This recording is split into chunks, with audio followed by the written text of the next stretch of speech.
Good morning. Yeah. So we have all day today to just talk and have me answer your questions. I hope you came with a lot of questions. I've seen some written down. I've looked at some of those, but we can probably do a lot more than those in a day. So feel free to raise your hand and get involved. This is more of a conversation than it is a lecture.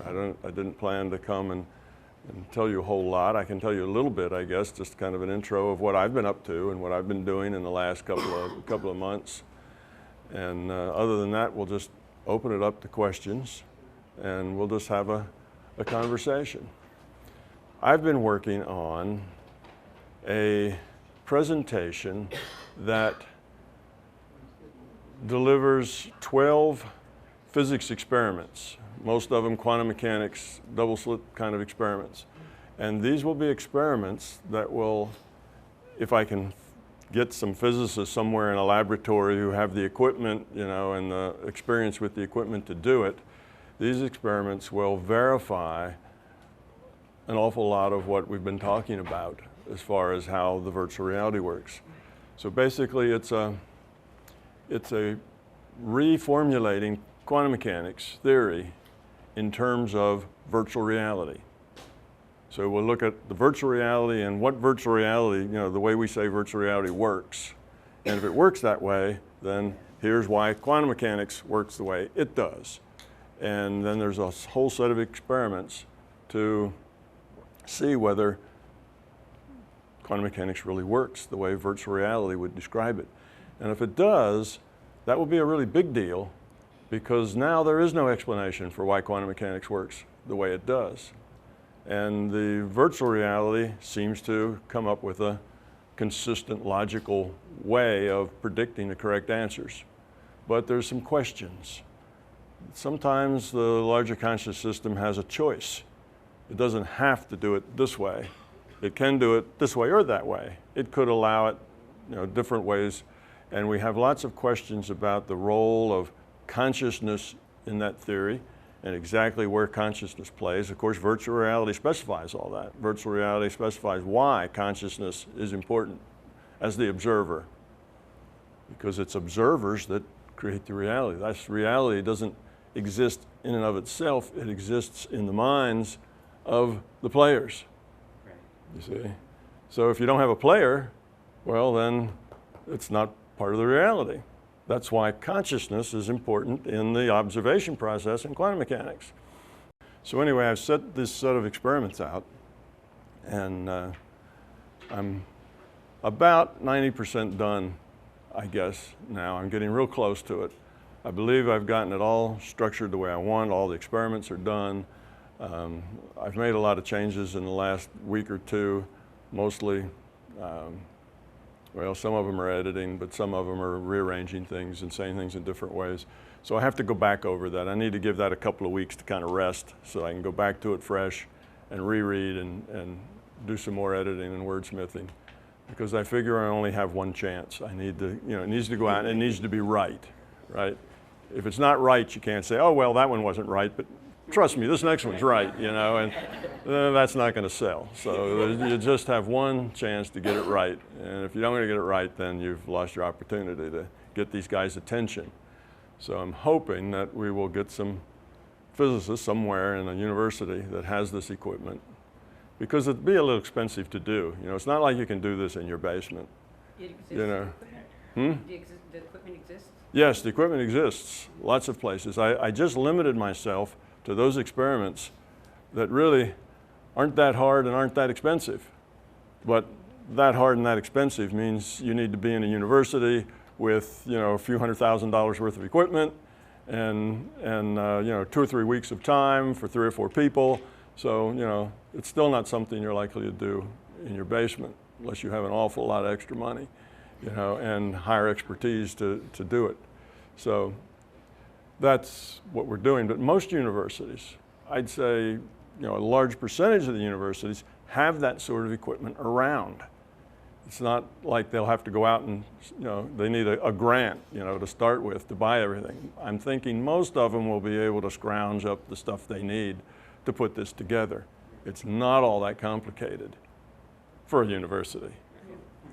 It's really too complicated for an individual to do.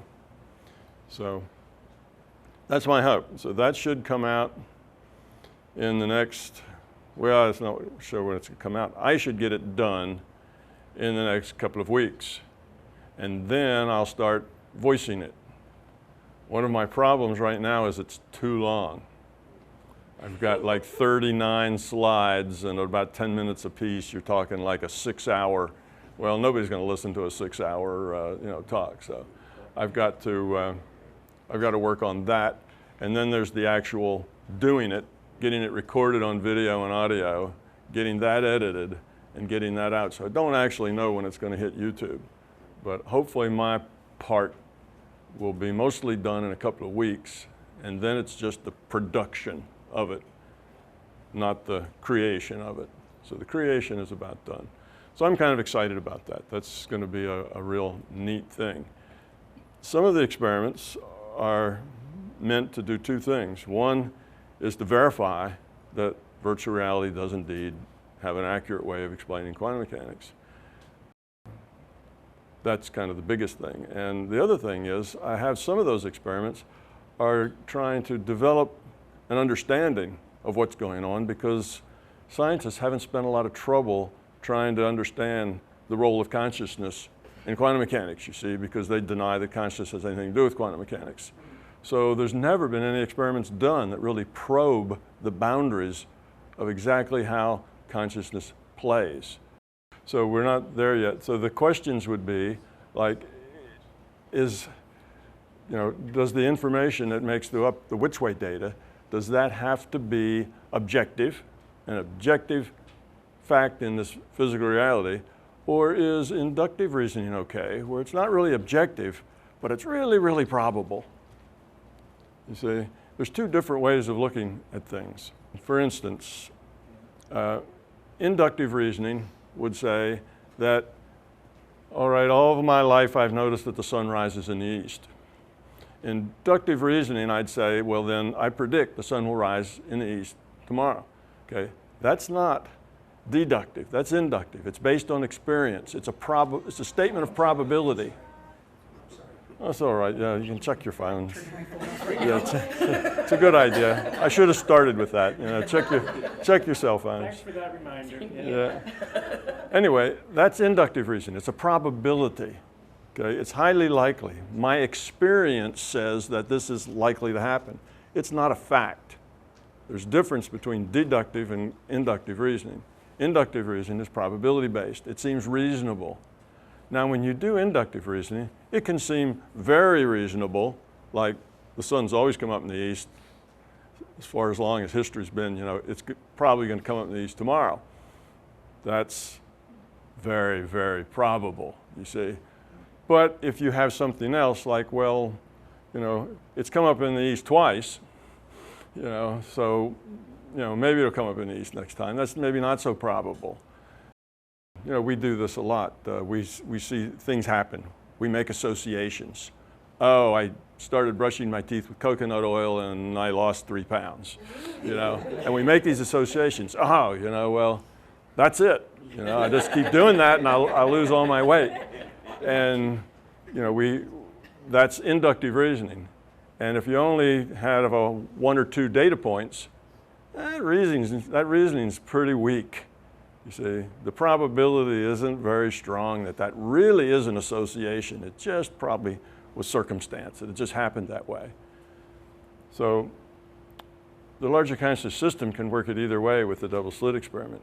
It can say that you have to have objective facts here, and inductive reasoning, or it's very probable. Even if the probability is 99.9999999 isn't good enough.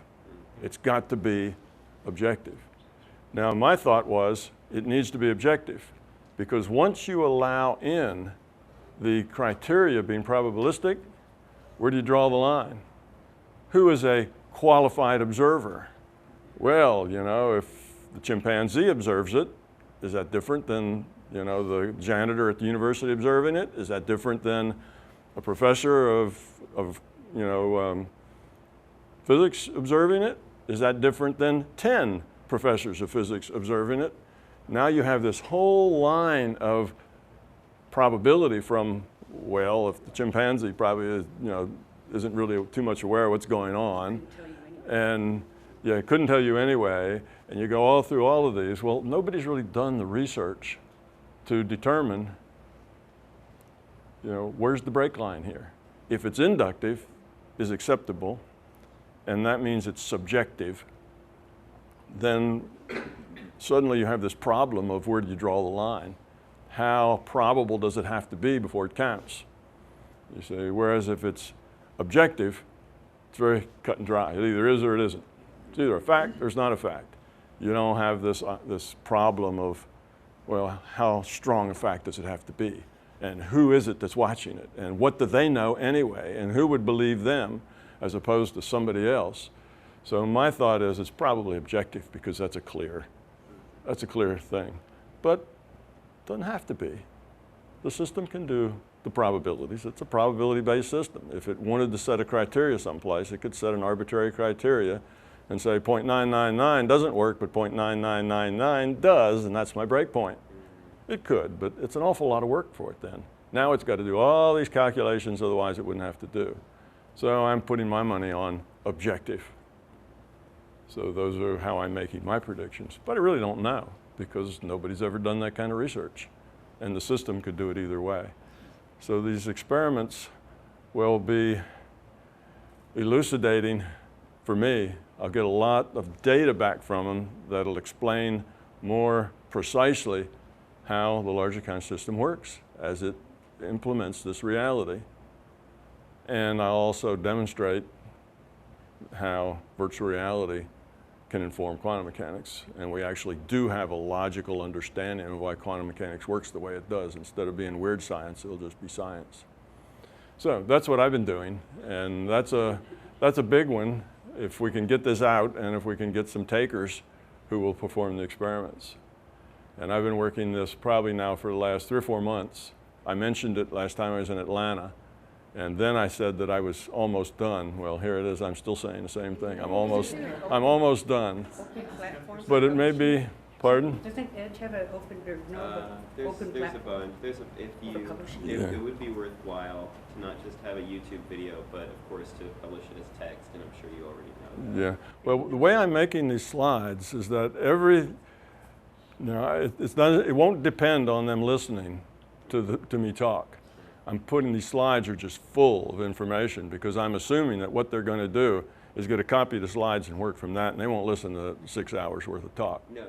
So everything has to be jammed on these slides. So these slides aren't the kind of slide that you project and people sit in the audience and read. They're the kind of slide that's more like text. Yeah. You see, that's what's. So when I do present them, they're going to be unreadable for for somebody in the audience. But when somebody actually gets them, they will have all the information in them they need to understand what's going on and why. So anyway, that's what I've been up to. And it's been a lot of fun. I've learned some things in the process. It's trying to focus on these details. And I'm a physicist, so I've been having fun with it. That's sort of what I do, and it's been a lot of fun. So now you folks have some questions too, okay? Okay, first I want to thank you for having us. Oh, I want to thank you for having me here. Yeah. Very grateful for it. Okay, I'll try to put a few questions in one. Okay. I had an NDE experience when I was 3 years old. And coming back to my body, saying it that way, I had this very strong feeling of limitation. Sure. And I'm not really like rejecting it. And it's somehow my mind remembered that pattern. And I had like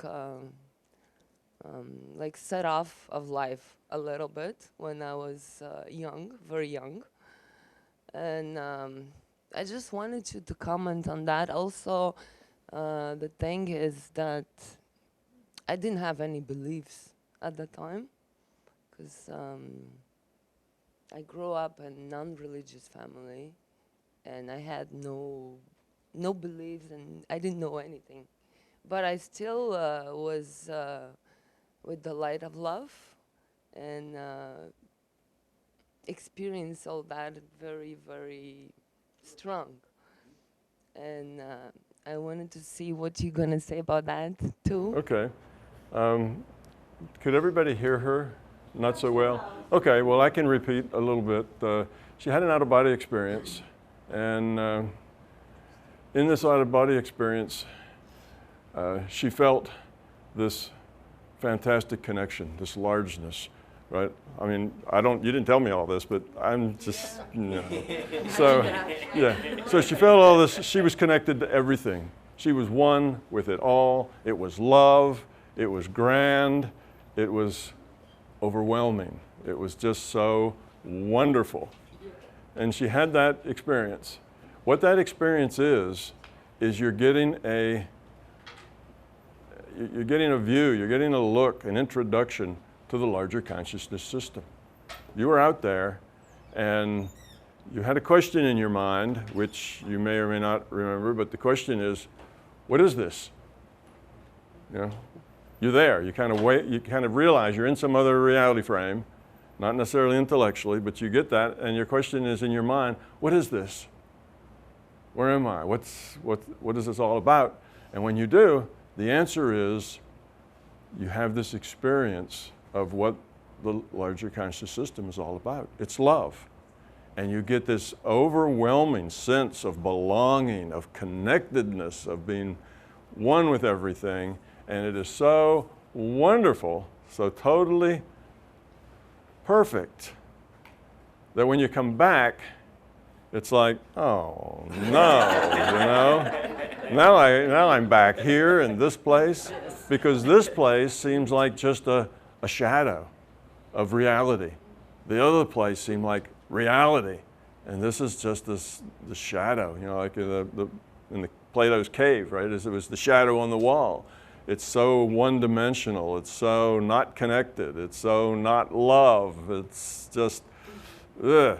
And you had this experience and found it to be a downer. And it was kind of a, I don't want to be here anymore because I want to be there. Yes, that's. 3 years old. She was 3 when She was 3, you were 3 years old. Yeah, so that's what happened. And what, of course, you need to do is realize that you're here for a reason. The reason you're here is to interact in this virtual reality with other people, make choices, grow up.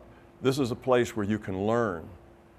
It wouldn't be, even though it would feel good, you wouldn't learn a whole lot just basking in that glow. I mean, it feels wonderful. And you can go hang out there times when you just want to recharge your batteries. It's a good place to go for a recharge.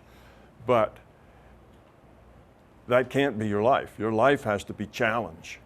It has to be things that you have to deal with that are hard and that are difficult. Otherwise, you don't learn anything. So that's why you have to be here, and that's why this is the place to be, even though this is kind of flat and not, you know, not that inviting. This is not the warm, fuzzy place. This is the cold, prickly place. This is a place where you get challenged. There was a place that you just bask in the oneness and the love. So that's why you had to come back here. And that's why you shouldn't feel bad about being here. Like, oh, this is just not a nice place. This is the place to learn. And this is one of the best places to learn. This is one of the most efficient and effective places to learn. So you're on the fast track here as far as growing up. But it's not all peaches and cream here. There's a lot of pain. There's a lot of anguish. There's a lot of that sort of thing. And that's because you have a lot of fear and, you know, beliefs, not necessarily religious or any kind of particular belief, but we get beliefs just out of our culture. Just being here, just growing up in our culture, we have a lot of beliefs.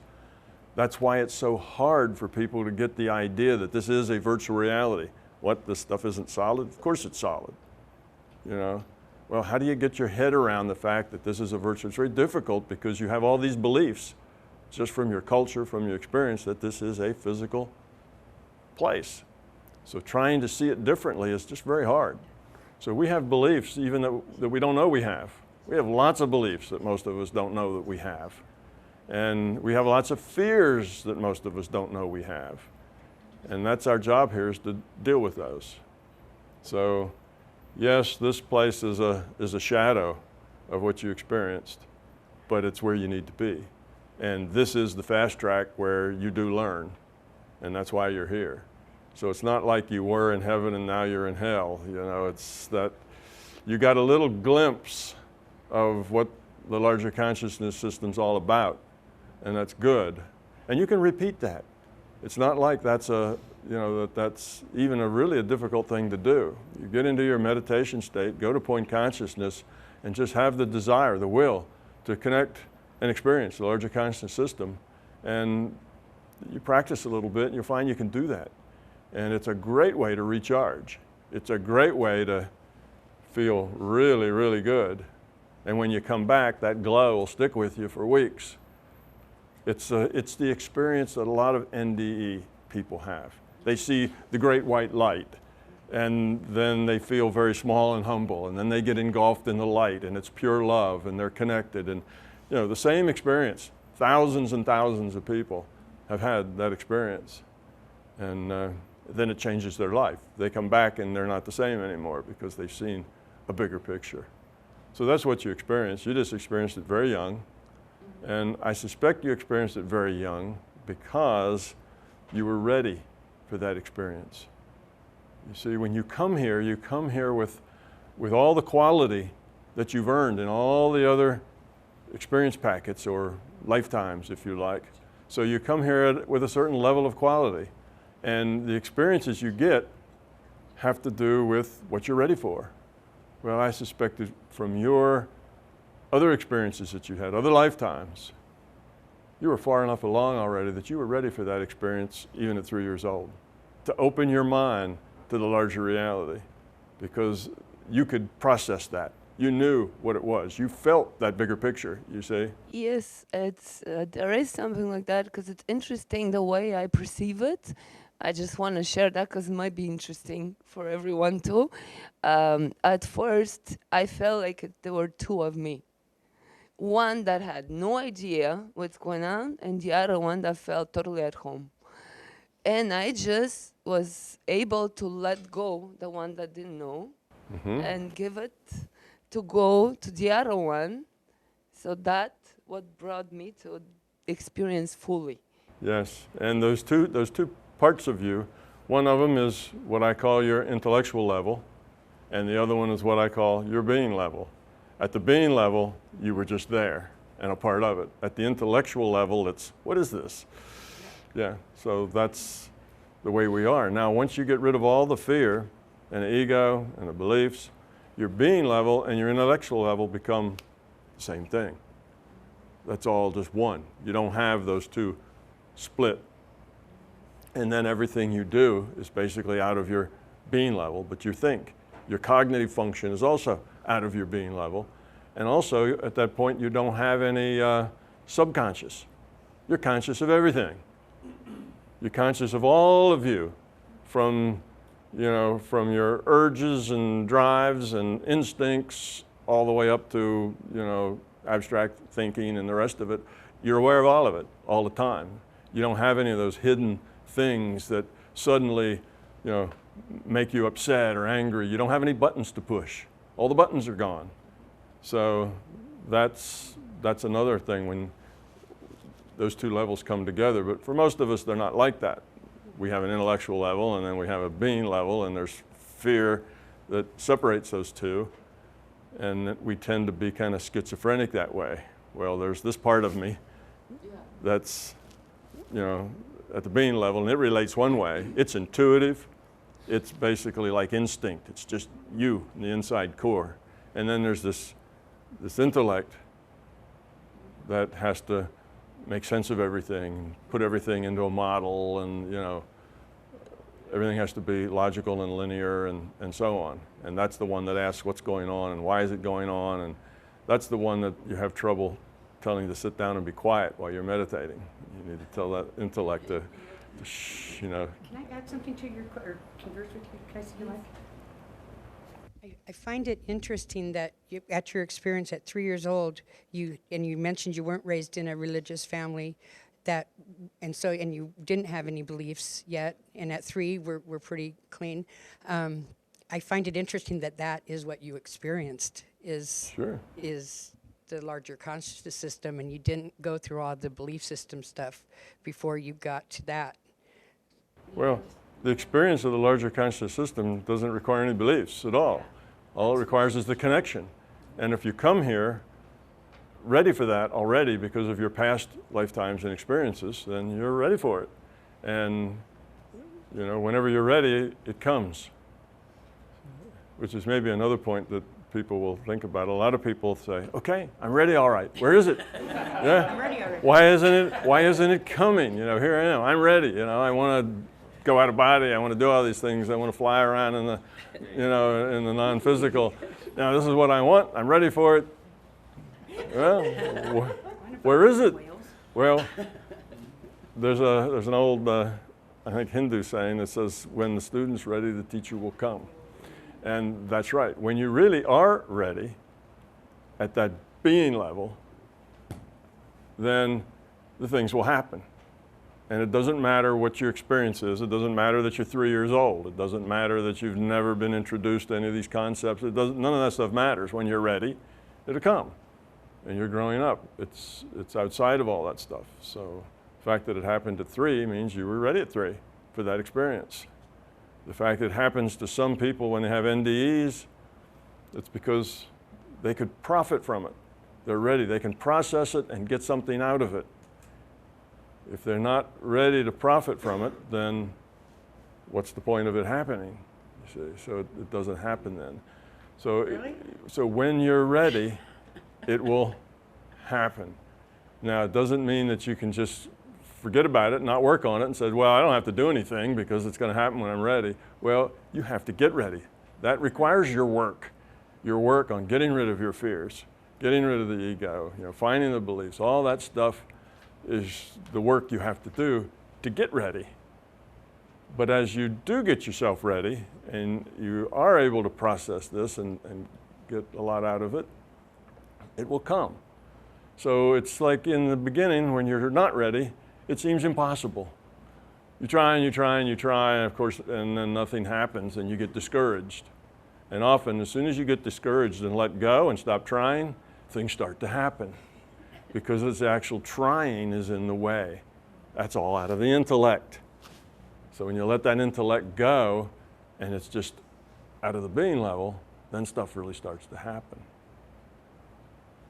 So I did a lot more on that question, I guess, than was there. But let's, okay, the next one, is there somebody to pass the mic around, or do we just? Well, we'll give it to each other. Okay.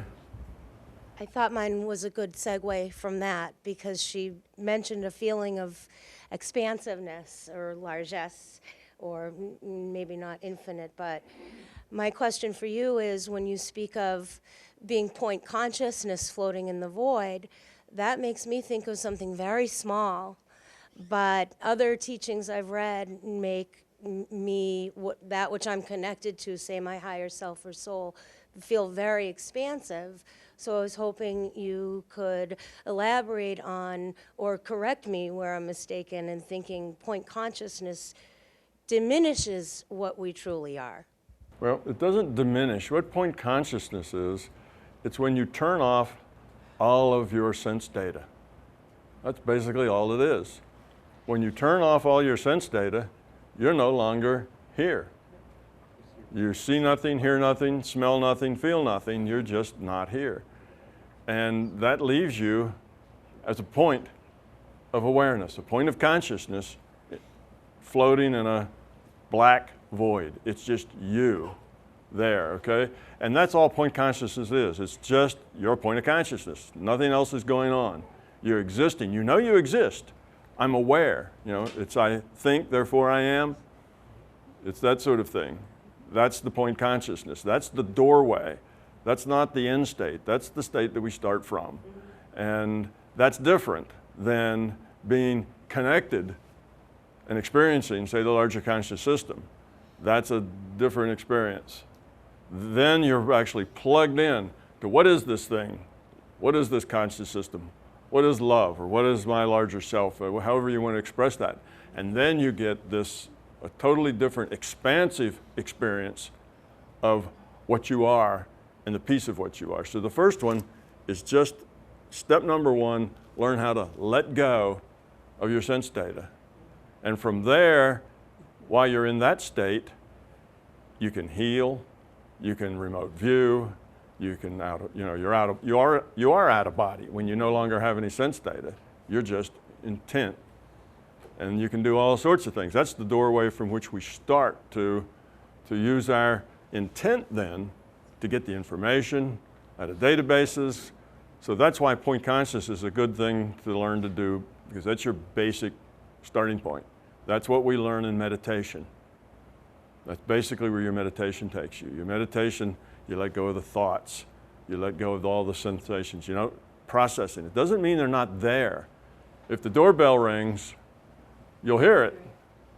It's not that. It's not that you are, you know, that you've become comatose. It's there. You're just not processing any of it. It doesn't mean anything to you. You're not saying, oh, the doorbell, I wonder who that is. Now you're processing it, you see. But if you hear stuff going on, you hear somebody walking through your house, you hear the telephone ring, you can hear cars maybe driving by. If you put your awareness on it, you can notice them. But when your awareness is not on them, they disappear. That's what I mean by not processing. You're not engaged with any of it. So you don't have to go into a deep coma where people could, you know, throw cold water on you and you wouldn't notice. You know, that's not what I'm talking about. The point consciousness is just where you've let go of processing any of the data that your senses collect. And what it feels like, what it seems like, the kind of the sense of it is that you're a point of awareness in this black void, and that's it. That's you. I am, is the point it is. That's different being connected to something else. From there, you can connect to other things. You see, because now you're not in the way. Your intellect has been set aside. Your sense data has been set aside.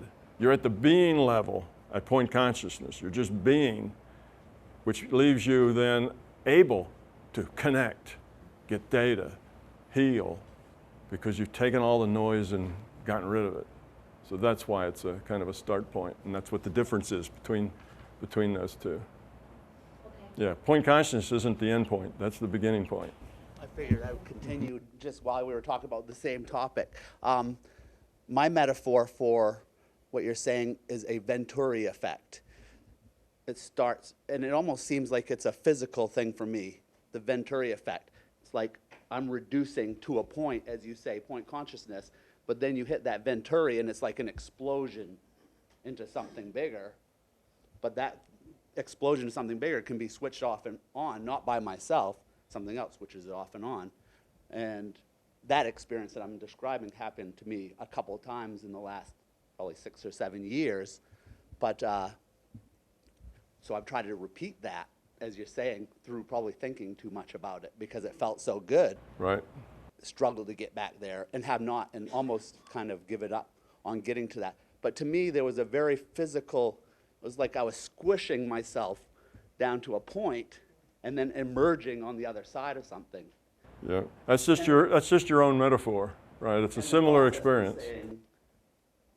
No thought state, no thought state. But that turned into just a jumble, basically. No thought state. You know, I was trying to eliminate thinking. But if you're thinking about eliminating thinking, you see, that gets in your way. Well, I mean, that was how that occurred the first time, but I've followed some of your techniques not thinking about it, which obviously it still occurs. I feel like I get to that point consciousness all the time, but that particular energy, that Venturi effect, doesn't happen anymore. Almost like you said, it happens once just to let you know it's there, and that's what you're going to get. Yeah, so it was there to let you know it was there, and it may not happen again, but you can optimize, or you can optimize the chance of it happening again just by holding that experience in your mind. You can get to point consciousness and then feel what you felt when suddenly you exploded into a connection of a larger reality. Just feel that. You know, and if you like, imagine it. Go back there, relive that experience, and that will likely re-trigger that experience. Don't get into the problem where you say, all right, but am I really having it or am I just imagining it? If you get into that processing in the intellect, There's no imagining. yeah, right. That ruins the whole thing. You know, you don't want to get into that intellectual problem. But if you just do it, and then as you imagine it, if you will, as you remember it, it'll just become it. That's typically the way that works. So I'd say that's how you get back there. Just relive the experience. And maybe it's not, like you said, it's not something you should go to every single day in your meditation. It may not. But if that's the case, you'll get that message. Well, you've been there, done that. No need to repeat this too much. Sometimes you'll be prohibited from doing things like that because you can get kind of addicted to it. You can get to where you're doing that 3 or 4 times a day because it's really nice and it's getting in the way of your living your life. And in that case, the door will be sealed shut and you won't be able to do it because it's getting in the way. But if it's something that'll help you grow, if it's something that's on your path to growing up, then I think it helped me grow because it brought me here. Yeah. I have one more question really quick. Okay. You have a second job that you do at nighttime or after hours that you've described a couple of times. And I've kind of think about all the things you're talking about. You're doing your second job. Do you ever speak to groups in your second job, which would in similar fashion or? Well, kind of yes and no. It's not something that I do, intellectually, in my cognitive awareness, but because a lot of people associate me with this role of, teacher, of person who has a lot of experience in these sorts of things, I get put in that role a lot when people are out in the larger conscious system and they're like in a class, they're getting some sort of instruction, they're getting interfacing like that, and you will get a picture, you will get a situation that is credible to you, one that makes sense, one that fits the situation. And a lot of times, then there I am, you see. That's my my image comes up because that fits what it is that you're doing. So it's not really that I am there teaching you so much as you're getting my image because that works. It works with that. So that's more of a, and I wouldn't say necessarily that you're creating that, that's your own creation. It could be your own metaphor, but it could be a metaphor you're being given. That works a lot of times when you're connecting with other entities. You'll get a form, or if there's a message or something that somebody wants to get to you from the non-physical, it'll show up as, a deceased relative or, a parent or who knows what, a guru. If you're real religious, it might show up as Mary or, an angel or something else. But you get a form that is credible to you and fits the situation, that makes it easier for you to take the information and get it. Because if you got something that wasn't credible, let's say you got a talking dog, so here was this little chihuahua, doing a dance with a little white skirt, and, the dog then talks to you, while it's dancing or something. You'd throw that away and you say, well, nonsense, right? It didn't make any sense. That was stupid. So if you get, if you're religious and it's Jesus talking to you, well, you pay attention. If a talking chihuahua, you ignore it. So that's why you get the images you get. So you're really never, like here, very physical, we're all sitting here together. You don't go into the larger consciousness system, experience that in a similar manner, communicating to a group. No, what I do there is not teaching. I think my question was more related to the psi uncertainty principle. What if somebody did an ice bucket challenge on you? You're meditating, somebody dumps a bucket of ice on you, you're talking to a group of people. How is that psi uncertainty principle going to come into play? What happens when you go back and talk to them a second time and you're asking, you know, did I just blip out? You know, they dumped a bucket of water on me back in the lab. No, it doesn't work like that. I wouldn't be doing that sort of thing from here. I don't do instruction or teaching in the non-physical. That's not my job there. That's plenty of people to do that. That's easy to. I might have been confused about the group, you talking to people and then making the decision that maybe no longer they require this, so I move on to something else. So I give the impression that it's a group of people outside of here getting communications from Tom Campbell or whatever, and a little bit confusing, I guess. Yeah, no. No longer do that job. Hi, Tom. Hello. 18 months ago, if someone had told me I would be in a group like this, I would have dismissed them with a heartbeat. I understand that. And you're still wondering just a little, aren't you? However, after a very painful period in my life, didn't make any sense, and then I stumbled on MBT, which made a whole lot of sense. However, I guess you know there will always be a however for an old left-brainer like me. But by the way, you know, left brain, right brain, my feeling of it now is it's all illusion. I mean, there may be specialized part of the brain, but it seems to me that we sort of use those, perhaps you can call them a metaphor.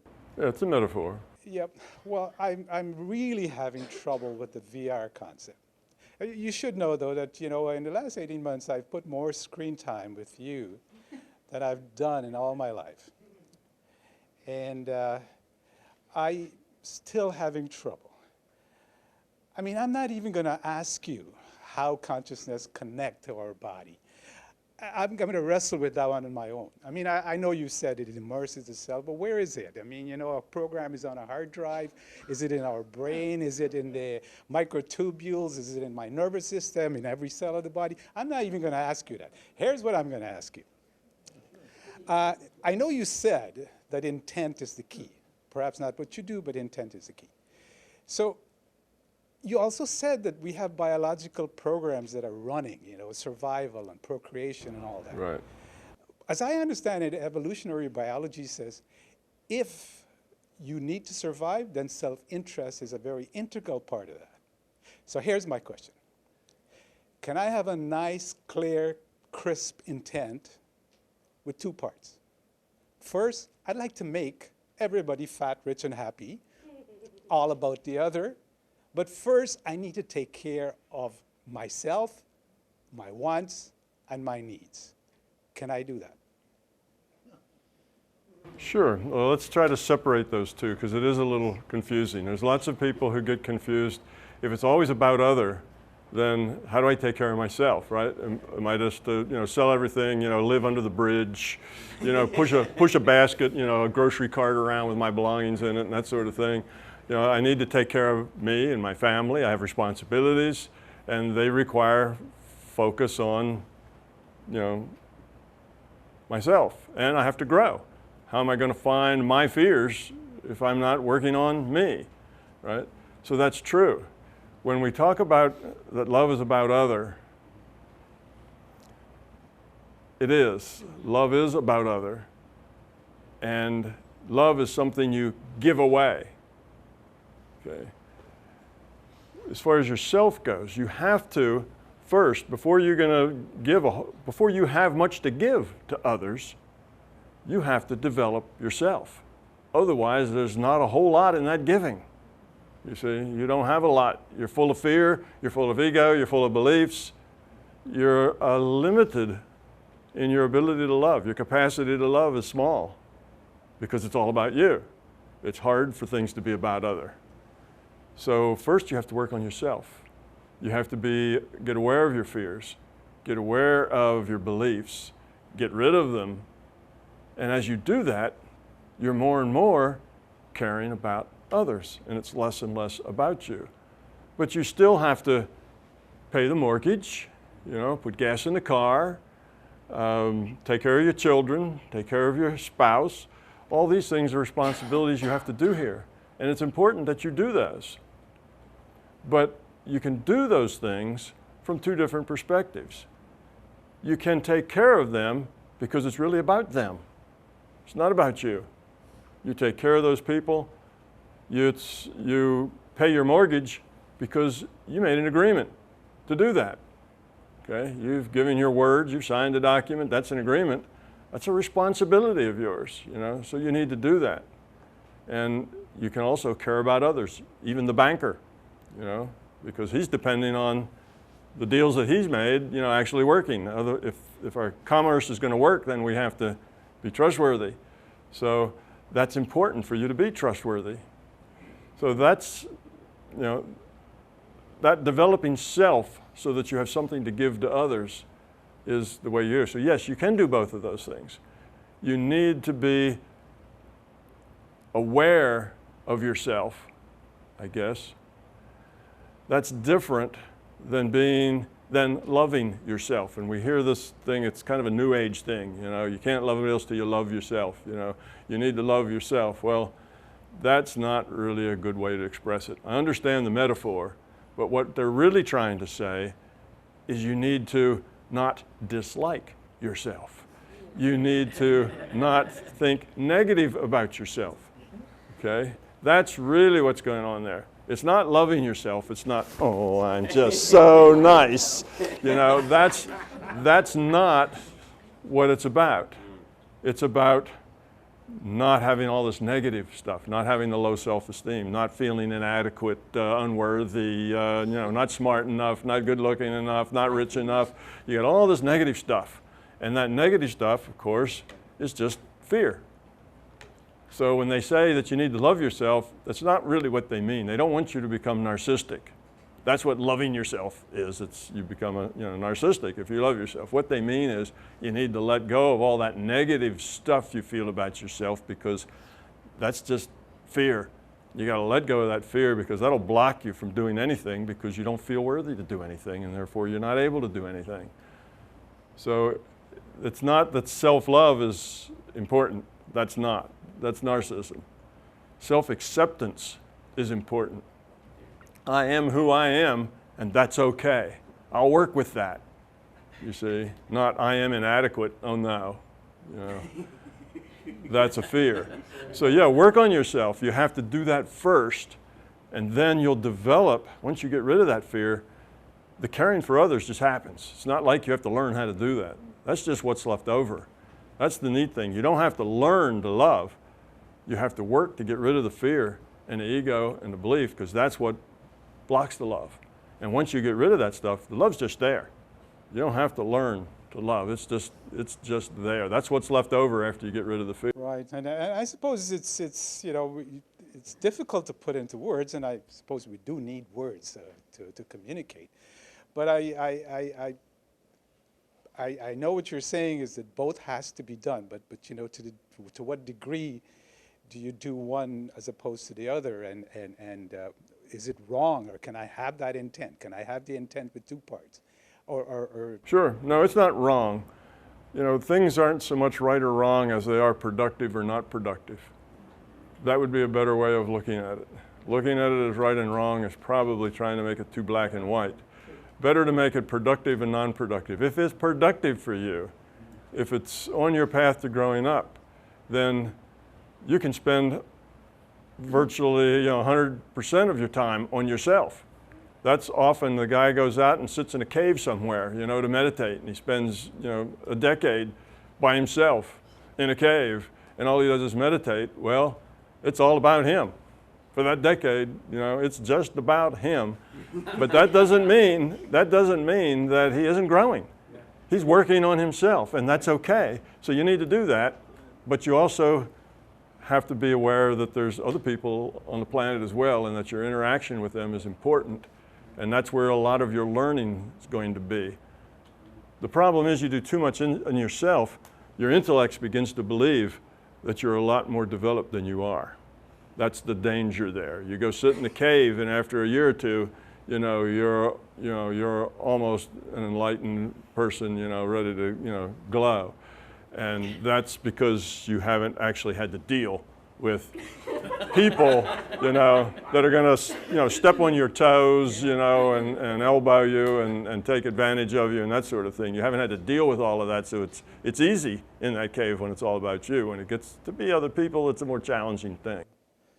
Well, you just made a very good point there. I try not to use the word belief anymore for the past 18 months. Now I think I'm going to try not to use right or wrong. Yeah, right or wrong puts it in too stark a contrast. It's not like, is it productive? Is it working you towards your goal? The amount of time you spend on yourself. If it is working you towards your goal, then it's well spent. And you have to do first things first. And the first thing is to get rid of that fear. That's number one. And that has a lot to do with being focused on yourself. That's okay, because once you do that, your capacity to love starts to grow. But while you're doing that, you still have all these balls in the air. The car, the mortgage, the wife, the children, the dog, your neighbors, all the people you interact with. They're all things you have responsibility for your interconnections. And you have to keep all that all the time. It's part of your challenge. And you have to work on yourself. And you have to see bigger pictures. And all of it actually goes together. You can't really slice it and dice it and say, this, I'll forget everything else and do this. If you do, you get very one-dimensional, which is the problem with going to sit in a cave, to meditate for a decade. You get very one-dimensional. And you may grow a lot, but you're growing a lot in just one dimension. You're not growing everywhere in all the dimensions that you've got. I just wanted to comment on that, because for many years I struggled with the idea of purpose, service, and motivation for self and all that as well. And I thought about it recently, or I guess clarity came to me more over time when I kind of just relinquished the necessity to need this, to know this information.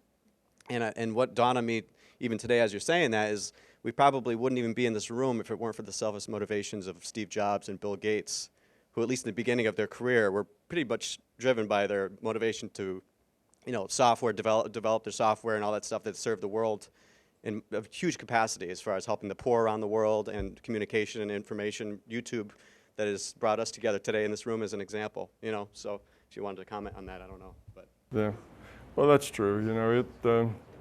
It takes all of it, right? I suspect Bill Gates and Steve Jobs probably didn't have the big vision of how they were going to serve the world. They probably had a big vision about how they were going to be very successful and make a lot of money. Right. Well, but you see, it turned out that they've done something really good for everybody all around the planet. So those two things can run together. We can't say, well, this is wrong and this is right and you shouldn't do this and you should do that. You do. You do the things that come to you to do. You deal with the responsibilities you have, and meanwhile, you're mindful of how you're doing that. What's the quality with which you're making your decisions? And that's where you then learn to grow. You can say, uh-oh, I got really upset about that. This didn't work out the way I thought. And usually it's family that causes you to do that, right? It's your spouse, it's your children, and those are the people that grip you in those is where your buttons are. And something happens and you get upset. The wife says something or the husband says something or the kids do something, it just upsets you. Well, that's a button, that's your fear. Well, you have to deal with all these things, and then when that fear rages up in you, you have to back off and say, where'd that come from? And you'll probably say, well, that's because I know what's right and they don't, and I need them, to act the way I want them to. And then you realize all that is your ego, that you're not the master and you don't get to run everybody's life. You have to work with what you've got, that they are independent people making their own decisions, and you have to work with that rather than try to dominate that. Rather than try to control that, you have to work with it, you see. And then you have a whole different approach. Instead of it being about you, they're not doing what I want. It's about them. working with them. They are who they are. How can I help? How can I be of help? And telling them what to do is not helpful. See, that just pushes them in the other direction. So if you really want to help, then you don't tell them what to do. You give them maybe advice. You maybe point out things that they're not thinking about, but you let them make the decision. Now, if they're 4 years old, no. If they're 4 years old, you say you cannot play in the street, and if you don't trust them to do that, then you lock the gate so they can't get out of the yard. You have to then, but when they're not 4 years old, when they're 14 years old, then it's different. You need to work, or if they're your spouse, or if they're your parents, or all the other family members that know just how to push those buttons of yours, then it's different. They're not 4-year-olds that you can force. You have to work with them however they are, and work with them however they are in a way that works, lowers entropy, wins for everybody. Not how can I get them to do it my way? How can I get them to do it the right way? Which, of course, my way and the right way are synonymous. They're always the same. So that's the point. See, that's why that's how, through these interactions, through the effort of paying your mortgage and putting gas in the car and doing all the responsibilities you have, you interact with people. And as you interact with those people, you have these opportunities to learn. So it all works together. So there really isn't anything that's wrong in the sense that you can't learn from it. Even the worst things that happen to you and the things that give you the most pain are things that you can learn from. So there really isn't anything that's devoid of an opportunity to learn. So we embrace it all. The painful part, the sad part, the unhappy part, the part where they're not doing the right thing, what we think is right. We embrace all of it because it's all opportunity for us to learn, rather than saying, oh, this is the good stuff because it's the way I want it, and this is the bad stuff because it's not the way I want it. That's kind of the way most of us divide up things that happen in our life. And then rather you embrace the whole thing and say, this is all of it. Wow, what a challenge. How am I going to meet all of this with service, with love, with caring, with doing the thing that'll make everybody win? So it's just a perspective. Okay, somebody else with the mic? Yes, it's me. Hi, Tom. I had another question, but a question rose according to this gentleman's question regarding two individuals that did something for humanity so amazing, but their initial intent when they started was to just follow their passion and, like you said, make a lot of money. So the intent was not love, it was ego, just them, about them. But how did that end up being such an amazing thing to humanity? Was it our collective intent that brought about? No, I think it wasn't so much our collective intent. I believe all along in the back of their mind they had some kind of idea that what they were doing was going to be useful. That's why they thought they were going to make a lot of money, because they thought they were going to do something that people would want. Right? I mean, that's the way it is. That's how you make a lot of money, is by doing things that a lot of people want. So they had their mind set on, what do people want? What do people need? What will make people's lives more efficient, more effective? What would make people's lives more fun, more entertaining, whatever? And they had that. And of course, they also had this idea, oh, this could be a really big business. I can make a lot of money. But at the same time, I'm making money serving a need, because that's how you make money. Serving a need. If you come up with this idea that's fantastic but nobody really cares, then it's not a good business. So it's the compatibility of the evolutionary biology Yeah. of taking care of yourself and at the same time. At the same time, being aware of others. Yes, so it all works together. So it's not that you had, pure greed somehow turns into, something wonderful. It started out as a mixture of, I want some money, but I know how you get money is to help people. So how do we help people? Oh, I've got this bright idea that'll really be helpful to people. And they had no idea where this was going to go when they started it. They had no idea. Had you asked them then whether they thought, we'd be where we are now, they probably wouldn't have been able to conceive of it. And that's the way it is with most big ideas. It starts Huh? No, neither did IBM.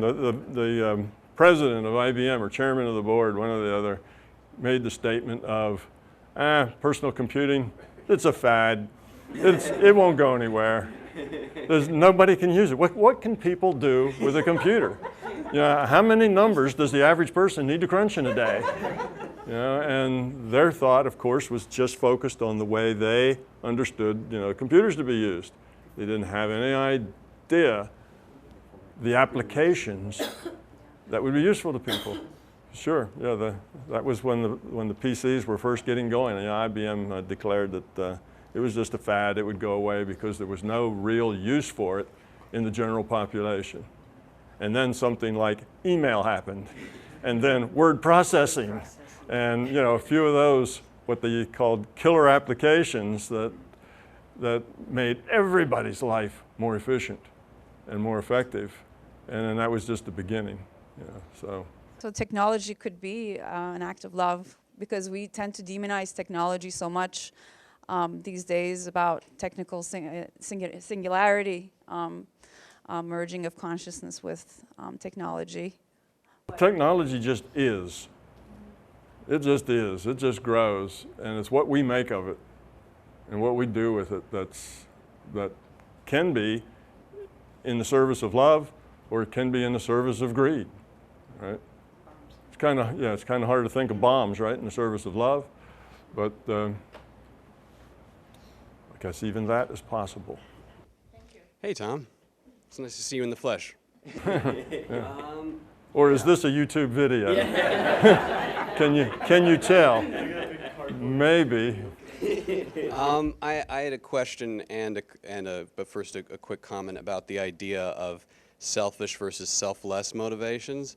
I can say from firsthand experience that sometimes the attempt to be selfless does not help people. Sometimes, you know, you can let people walk all over you. You know, that's not love. In fact, you're doing that from an egoic place of trying to show what a good person I am. Yeah. So my real question to you is about identity, which is, you know, we talk about beliefs and we talk about fear making up a large component of who we are.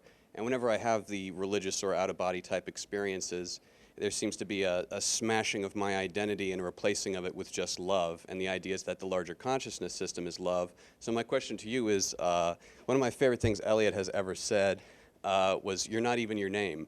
You know, meaning that, you know, you think you're cool or you think you're uncool. You're neither of those things. You're just a potential. You know, you're just consciousness. You could be cool, you could be uncool. Or you could be both at the same time. That's right. So my question to you is there no such thing as self, or is self just the debris that gets in the way of the love that we can't accept? You know, like what is love you say the ultimate identity or the ultimate consciousness is love, so is all that other stuff just illusion? Is there no self other than the love? Think of the self more as the package. Okay, that's the wrapper. Yeah, and the various lifetimes of these various experiences. It's the quality of the consciousness inside that's what's significant.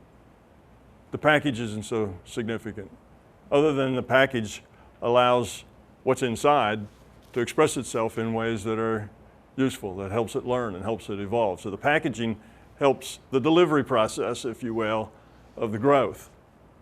But it's just the package. So the self, the personality, you know, who you are, your personality, and whether it's cool or not cool or this or that, that's really not important.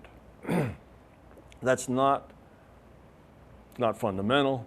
It's really not all that significant. What's significant is not the wrapper, but what do you do with it?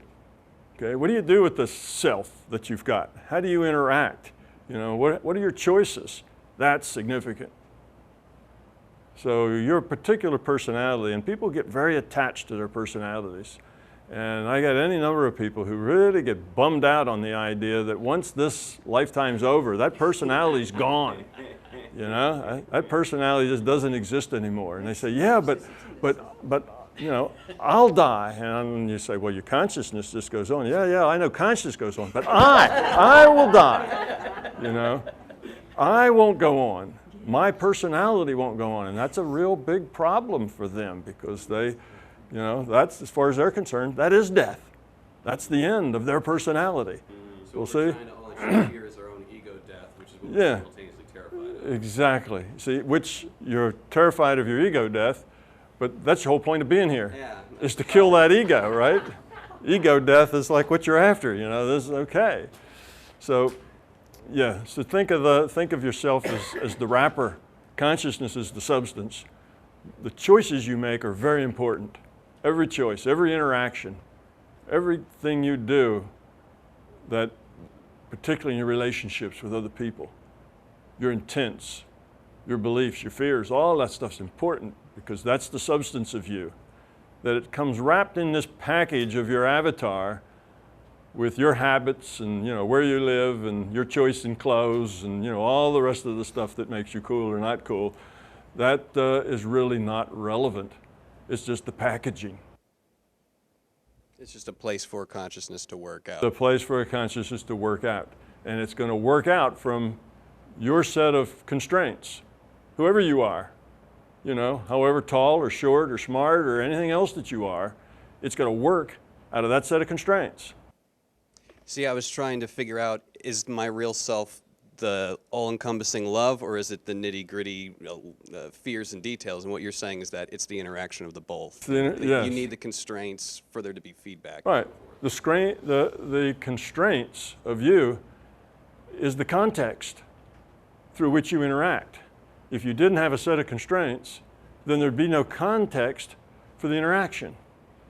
So that's the, you know, that's why you need this avatar and whatever. It provides you a context in which you interact. It provides you constraints. Okay, you happen to be maybe, you know, 7 feet tall and weigh 300 pounds. You'll have a different set of constraints you'll deal with in your interactions with people than if you happen to be, you know, 5 feet tall and weigh, you know, 85 pounds. Your life will be different. Different set of constraints, different set of choices. If you're, you know, drop dead gorgeous, or if you're not, if you got warts all over your face, right? It's a different, you know, it's a different set of constraints, a different set of interactions, and it's not that one's good and one's bad, you know, and then why would anybody want to, you know, avatar with warts all over its face? Well, it's a whole different set of constraints, different things you can learn, different ways of dealing with the world. It's not about coming here and, you know, how much beer can you drink, you know, how much, you know, how many cookies can you eat and that sort of thing. You know, how good can you feel? It's about what do you do with what you got? And if you spend any time worrying about, well, what I got isn't very adequate, you're just wasting your time. That's not the point. It's not what you got, it's what do you do with what you got? That's what's important. So however you are configured, whatever your situation, cool or uncool, it doesn't matter. It's what do you do with it? How do you express it? How do you interact? How do you become love with it? How do you care about other people? How do you get rid of your fear? Those are the important things. And your constraints give you a context from which to do that. And that context is unique to you. There isn't anybody else that has your exact context. You see? So you've got a unique set of constraints which you experience. And in the next lifetime, you'll have a different set of constraints from which you experience. Give you a whole nother set. Many different roads to love. Yes, many different roads to love. And you need that breadth of experience. Helps. If you just had the same experience over and over again, you know, those people that can't stand for their ego to die, they want their, you know, their avatar self to always persist over and over again. Well, they were wishing themselves to be constrained, but just one way and never seeing the world from any other viewpoint. You see? What a poor way to learn, right? It's like you can never travel anywhere else. You can't see the world from any other perspective. Right, and it's assuming you've got the best one already. Right. That's assuming that you're absolutely perfect and optimal, you know, for all learning. And of course, that's silly. Okay, there was a hand up in the back. Can I just add to that? Okay, go ahead, and then we're going to move it back in the corner. Before I discovered my big toe, my model had that reincarnation was a fact because I don't know if this is inductive thinking or not, but because there's no way that all of the experiences, like I was thinking to myself, all of these experiences, there's no way this is wasted when I die. This is for something, you know. And so, and also, I used to think that, and what you said reminded me. I used to think that we came back as until we were one, until we had experienced every different way of being, every race, every different, everything, and so we could have experienced that, and then we stopped coming back. I used to think that was it, but I just wanted to add that. Okay, let's pass all the way back to the back corner, and I had to kind of interfere there because everybody's looking this way, and nobody sees the guy in the back corner who's going, so nobody's ever going to pass him the mic because nobody can see that his hand's in the air. Yeah, I just wanted to ask, why do we keep coming back to the purpose being love? Why love in particular? Is that the best description for what you believe to be our purpose in this existence? Would words like gratitude, appreciation, other words like this be more effectively descriptive? What do we mean when we say love? Well, love is a metaphor for a whole lot of things. We mean compassion. We mean caring. We mean cooperation. We mean all those things. It's about other. It's those things. See, caring's about other. Cooperation is about other. Compassion's about other. It's all the other things. It's about other. So all of the things you can think of. You could add, being polite and being nice and kind of lower level derivatives of the same ideas. But all that gets boiled up into just love. And why love is the purpose and not something else like, to make money or some other thing, is that love, the consciousness constitutes a social system. The key thing about consciousness is that it interacts. That's a social system. It's something that is aware, that's interacting with other things that are aware. That's the fundamental nature of consciousness. It's a communication system, an interactive system. That means it's a social system. And the way you optimize a social system is when all the members of the system care about each other. That optimizes what that whole system can produce. And what, I don't know if such a word as de-optimizes, but what dilutes and makes a system not work very well is when each member of the system is purely self-focused. It's all about them. So, and that's an easy, we could make that argument logically. I'm just stating it, but it's an argument that's easy to make logically. Now that I've said that, there's a whole bunch of people, I don't know if many of them are in the room, but who are watching this on YouTube, if this isn't the YouTube itself. They will think about that and they'll say, oh no, this is, they are people who believe that self-interest is the key to making everything work. They see it just the opposite way. And that self-interest is the only way to do it, that this collective thing just doesn't work. We've tried that. It's called socialism and communism and that kind of thing. And it's basically the state or the power telling everybody else what they need to do and how they need to do it and what they need to wear. Well, let everybody have their own freedom to decide all those things. We don't want a collective system. Well, that is a very fear-based idea. See, and the reason that's a fear-based idea is that you're afraid that somebody else is going to try to control you. That's the fear. I don't want anybody to control me, so if I don't want anybody to control me, I want to control me, and I want to be the only one that has anything to do with me. It's all about me. Well, that's not productive for the whole. If you have a system that is not fear-based, okay, if this whole culture, if everybody on the planet was not fear-based, there was no fear. Everybody cared about everybody else. This was a love-based system. The fear's gone. Nobody's going to tell you what to do. Because if you say, well, I'd really like to fly airplanes. Well, everybody else cares about you. Everybody else on the planet wants you to fly airplanes, if that's what you want to do, you see? So the system works So it lets you do whatever it is you want. Well, let's say there's only 10 airplanes, but there's 100 people that want to fly them. Well, okay, you fly planes on Mondays, you fly planes on Tuesdays, you can fly planes on Wednesdays. We can work this out, not a problem, you see? So the system will rearrange itself to optimize what everybody wants to do. You won't be put in a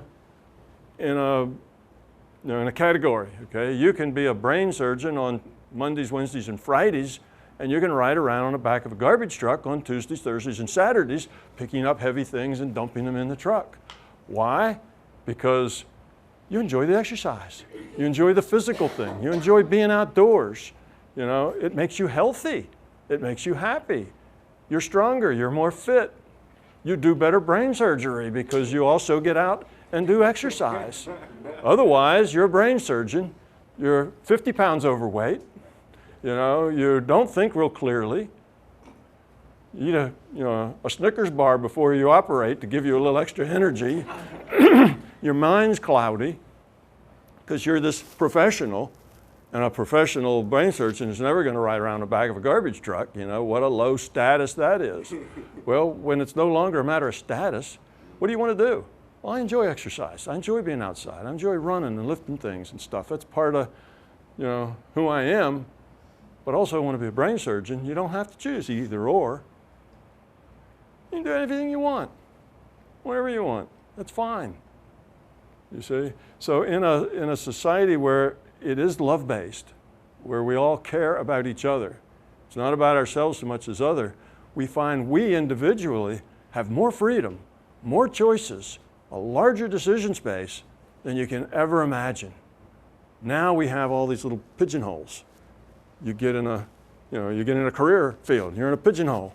Well, you have more to you than that. That's why people get in a job and they work in a job and 5 years go by, they get really good at it, 10 years go by and they're really bored with it. They just turn in that same old crank over and over again. You know, it's just, I can't stand it, I need to do something else, but it pays the rent. And what else could I do? It's all I've been doing for the last 10 years. What else am I fit for? You see, you get into these pigeonholes, you get into these narrow slots, and it's not who we are. We ought to be spending some of our time outside, exercising, doing things. And the exercise could be part of our job, like I say, doing physical work, whether it's on the end of the shovel or the back of a garbage truck or, you know, picking up litter, doesn't matter. It's physical exercise. Get out in the sun, breathe some fresh air, use your body. But that doesn't mean you can't be a brain surgeon. It doesn't mean you can't be a scientist or something else. There's enough days in a week and weeks in a year to do all of it. That's what you get in this collective society that's based on love. Now you get a collective society that's based on fear. Now that's what everybody's worried about. The collective society based on fear is the things we've seen that don't look nice, right? That's Stalin, you know, and the people's government, you know, it's just all about the people, right? Yeah, it's all about how can you exploit and control the people. Yeah, and that's what people worry about. Well, that's because it's a fear-based system, and most people can't imagine a system that isn't fear-based, because that's all they ever know. So just the idea of, they hear the word collective, and it's like, you know, that's a bad thing to do. It's much better to be self-centered than it is this collective thing, because that's fear-based. They can't see reality being anything other than fear-based. And if it's going to be fear-based, then the very dysfunctional, everybody's out for themselves, compared to the very dysfunctional, whoever's in charge, you know, is out to take advantage of everybody else. Well, both of them aren't nice. Both of them lead to a lot of misery and dissatisfaction and people stuck in cubby holes, and they're all very bad. And we could sit around and debate which ones are worse than the others, but it would be no point in it. None of them are functional. So that's I had to add that bit because every time I use the word collective, yes, you know, a society based on love, people have this immediate reaction to the word collective as, oh, that's terrible. Nobody has any freedom. No, everybody has maximum freedom. Maximum individual freedom to do what they want to do. And they find the rest of society tries to help them do it. Things get reconfigured to make it work for everybody. See? That's the difference. Okay, we've got another one back here in the back. We need a mic. Oh, never mind. Okay. Hi. My name is Kurt Leland, and I'm a fellow explorer of non-physical reality. I've been involved with the Monroe Institute for a while. Years ago, I was a talented subject in one of the programs they did at the end of the 1980s. I've been having out-of-body type experiences for 45 years, since I was about 14. And I have a question for you, either from the personal experience side or from the theoretical side, about some things I've been exploring recently that I have not found references to outside of a certain kind of literature that's over 100 years old. So I've been mining the theosophical writings on planes and multiple bodies for several years now, and these have started informing some of my experiences. And one of the things that they have done is they've made me aware of what I'll call a macro level of reality. And to explain this, I need to talk just a moment about the planes and, you know, the system that I'm working with. So Okay, sure. understand what I mean by macrocosmic. So in the theosophical system, there's a set of planes that's created. Each one is more dense than the other. Within each of those planes, there's a set of 7 subplanes, again, each more dense than the other. But the unique thing is that as this reality is created from the top down or generated, it's something like a collapsible outline program. The kind of thing where you can close it down so that you're only working with the upper level, or you can open it out so that you're working with the subheadings. So just by way of example, the lowest subplane of the astral plane is the most limited, in the sense that people have the fewest options for what they're experiencing, what they're perceiving. The fewer inner senses are available to them. As you rise up through those subplanes, you add inner senses, you become more aware, until at a certain point you have access to the whole astral plane. But at that level, you're now working at the top level, which is where the the main heading is, let's call it, which is a higher level of reality than any of the lower subheadings. That, if you collapse all of these, you've got something that they call the macrocosmic plane, and it's made up of all of the 7 planes that we experience as our general reality, which I'll call microcosmic just because it's easy. And supposedly, you're that much closer to the source consciousness that generated all of this when you're in that place. So, as I mentioned, in my own explorations, I've been working with this idea of collecting the inner senses, trying to find a way to access that higher level, the macrocosmic level. And what I found is at that level, say at the top of the so-called astral plane or at the top of the so-called mental plane, there's a gathering point that I call an ashram, where people who are doing work not only on the physical level but also on the non-physical level gather for training and recharge, rest. Sometimes they're given missions and so on. But there's a radical shift in consciousness that takes place at that level, where everything becomes what I call the grace machine. It's like, it's not grace in the fundamental, say, Christian sense of it, but you recognize that everything is working in a way that benefits evolution for everybody else, no matter how bad it looks, you know, in the moment-by-moment perception. And you become an agent, in a sense, of that grace machine. The ego disappears. There's a kind of compulsion to notice where energies are stuck and then to try to find a way to move that stuckness into flow. And with each of these planes that you rise through, it's sort of like you become more and more privy to the plan or the mind of the consciousness that is generating the different levels.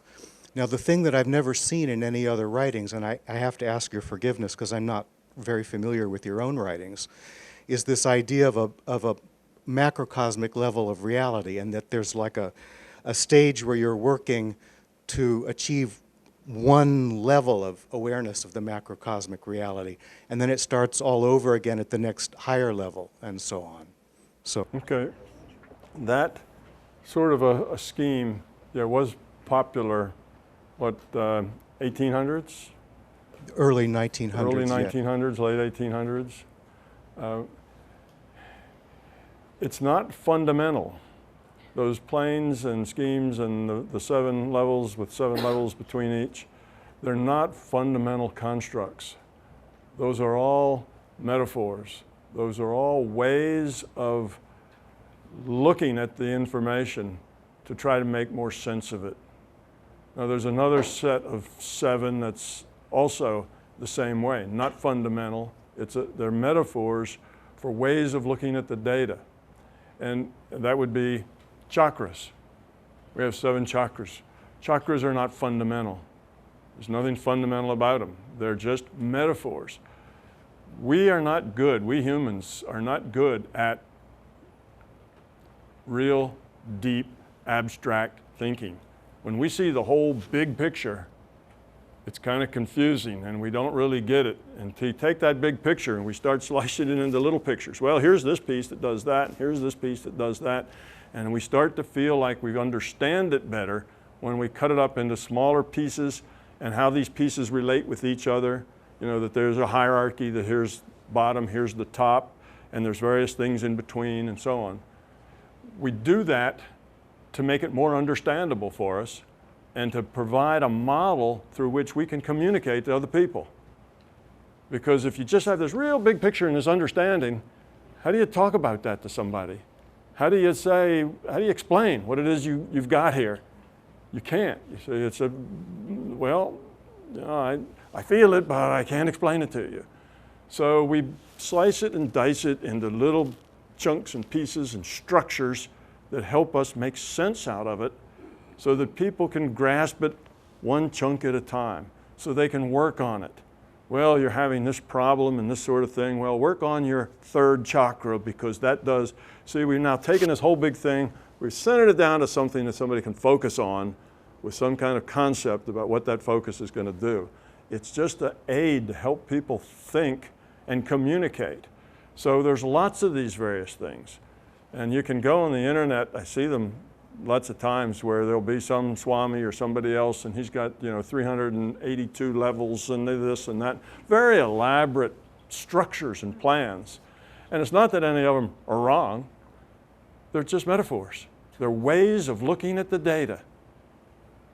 We do that, you know, we do that all the time. That's why if you look at a printout from a computer and you have reams and reams of paper with numbers on them, it's useless. Let's graph it. You know, put it in some kind of graphical context, you know, so that we can compare how things are doing. We just can't deal with this big mass of information. So that's what you're getting. You're getting the sense of it. So I say it's not that it's not real. Yes, that's true. We do have different strata, if you will, where different levels of understanding of the big picture are there. And all of that's real. All the things have to do with the chakras. All the things they talk about are metaphors for real things. It's just that they're using a structure that somebody made up. It worked good. I called it a tool. We make up tools that we can use. The tools help us think about things and talk to each other about them.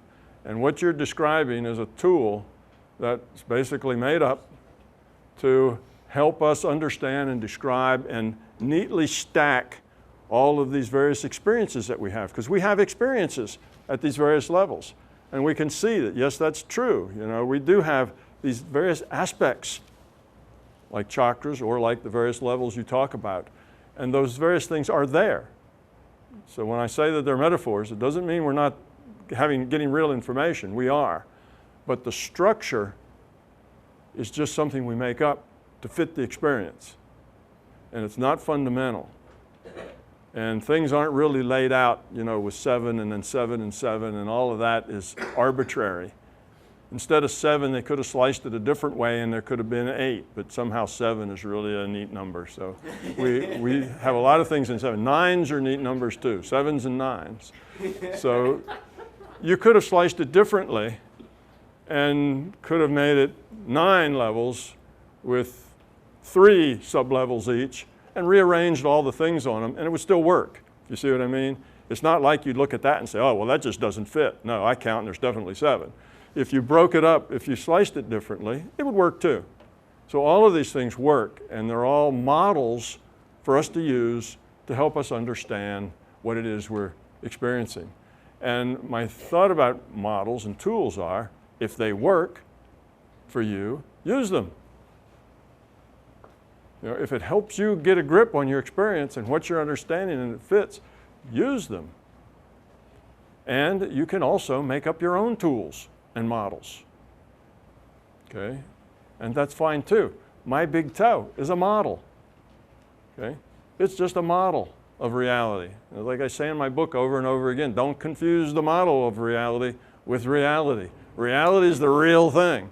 The model is a way to talk about it.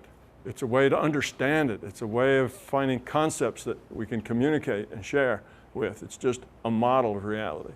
So as long as you don't, you can use models and tools as long as you don't get to the point where you believe in the fundamentalness of them. That's where then you get into problems, because now they become rigid in your mind. And now people who don't see it the way you see it are wrong, rather than just using a different model. And that's not productive at all. So I'd say if the model works for you, good. If it doesn't quite, and you'd like to rearrange it and say, you know, it'd make a little more sense if there were only 3 sublevels in each one. That kind of fits better. But they said 7, so I'll try to see if I can't find some differentiate to make 7. Well, there's really no point in that. Now you're using somebody else's model. And sometimes we can use other people's models. They fit us. They fit us really well. They fit our own personalities. And sometimes they just don't fit us. So never be afraid to rearrange a model, reconstruct it to suit yourself and to suit your own experience. Make it your model, because your model will explain your experience better than anybody else's model will explain your experience. So if we realize the model's not fundamental, now we have the freedom to make it suit us. And if it suits us, then it helps us understand what we're doing. It gives pattern, it gives structure to our experience, which is good. Because if we don't have the pattern or structure, then we don't have any context by which we can talk about it or even think about it. But just realize it's not a fundamental thing. The reality is not made in levels of, 7 levels with 7 structures. That's not a fundamental real thing. It's just a model. And that's true with all the various models, and of course the chakras are one of the really big ones, You tell a bunch of people, chakras aren't really fundamental, they're not real, you can see people, they look at you like that. Oh, yes, they are. I've been using that. Well, of course you can use it. Models work. That's the whole point in a model. It helps you focus. It helps you understand. It gives you context in how to think about things. They're very useful. But then we don't want to get too wrapped up over our belief in the model, because then we get possessive over it, and then we start getting in arguments over it, and then it becomes very counterproductive. So we don't want our models, like religious models. You have religious models, and this religion over here has different religious models, and then the two of them try to kill each other because each one of them is defending their own religious model, But the model's just the model. It's just stuff people made up so that they could understand a bigger picture more easily. And as long as you realize it's just a model and it's really not worth fighting over how each person decides to want to describe their experience, why would you want to fight over that? You see, so seeing that they're models and tools is real important, and not to get wrapped up over the Tom, if reality cannot really be known, what are we doing? Well, I didn't say reality couldn't be known. I said reality is known in a big picture, in a big way. We had the very first question, where this young lady at a very young age knew reality, was introduced to reality. It was this amazing thing. It was this love. It was light. It was connectedness. And you feel it, and ask anybody that's felt that, and they will tell you it's not kind of some sort of airy sort of thing like a dream. It was more real than this reality. It was more fundamental and more gripping and more solid than this reality will ever be. It was that real. But we know it in that sense. But now I have to describe it to somebody. So now when I describe it, well, there's this bright light, and then it did this, and I put all this structure on it, but the structure's yours, is what I'm saying. The light, the sense, the feeling, the experience is real. The structure we put on it is ours. What does knowing means then? I mean, if we know it because there it is, it's real. How do you find it? You know it through your personal experience. So experience is knowing. Okay, wait a minute. We're having questions without mics, so nobody can hear anything that's being said except what I say, and it won't make any sense at all. Okay, so.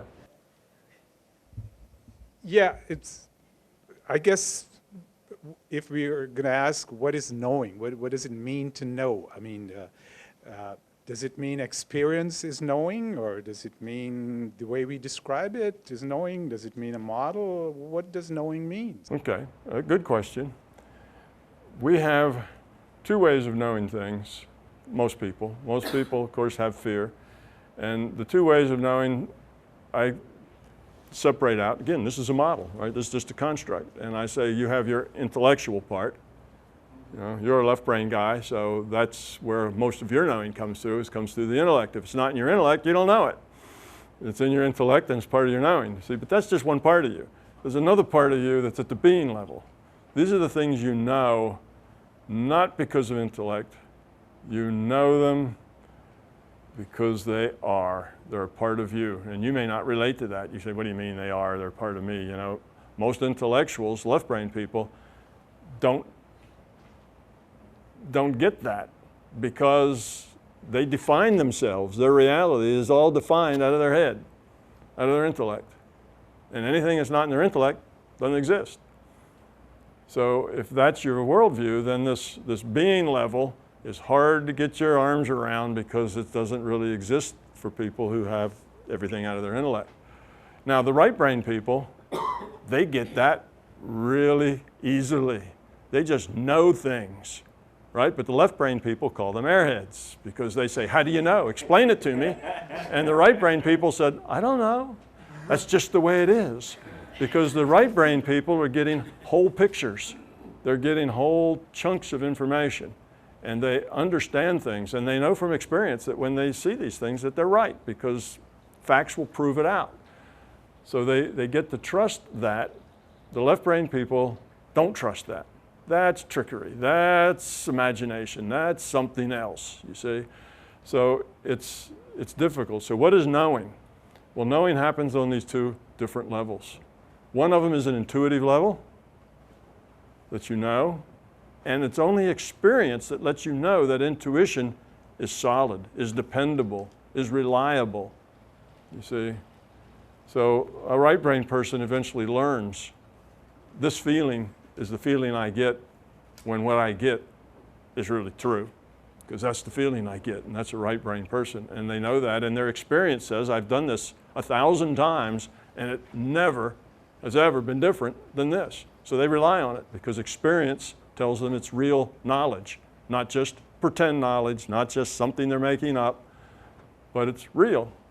Experience tells them that. It's the only thing can tell them that. Left brain people, they don't get that. Intuition, what's intuition? That's a guess, right? Intuition is when you don't know and you guess something, that's intuition. Right brain people don't have that kind of problem. And now right brain people don't have linear process down very well.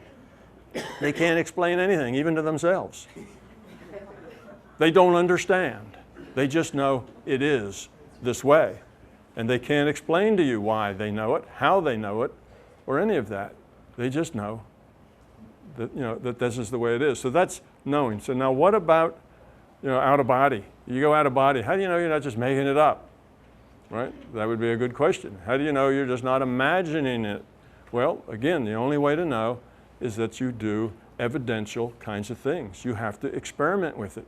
You have to go out of body and do, you have to do remote viewing.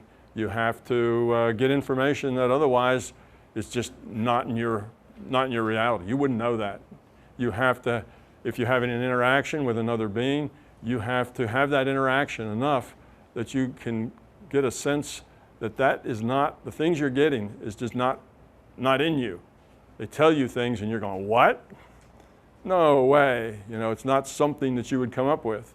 So you just get the sense of whether it's real or not. All right, so now that's one thing. You know through experience and through experimentation.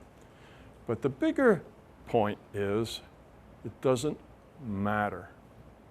It doesn't matter whether it's imagined or quote unquote real. What does that mean? It's another question. Now, what is knowing? What is real? It doesn't matter whether it's real or not. The question is it useful? That's the question.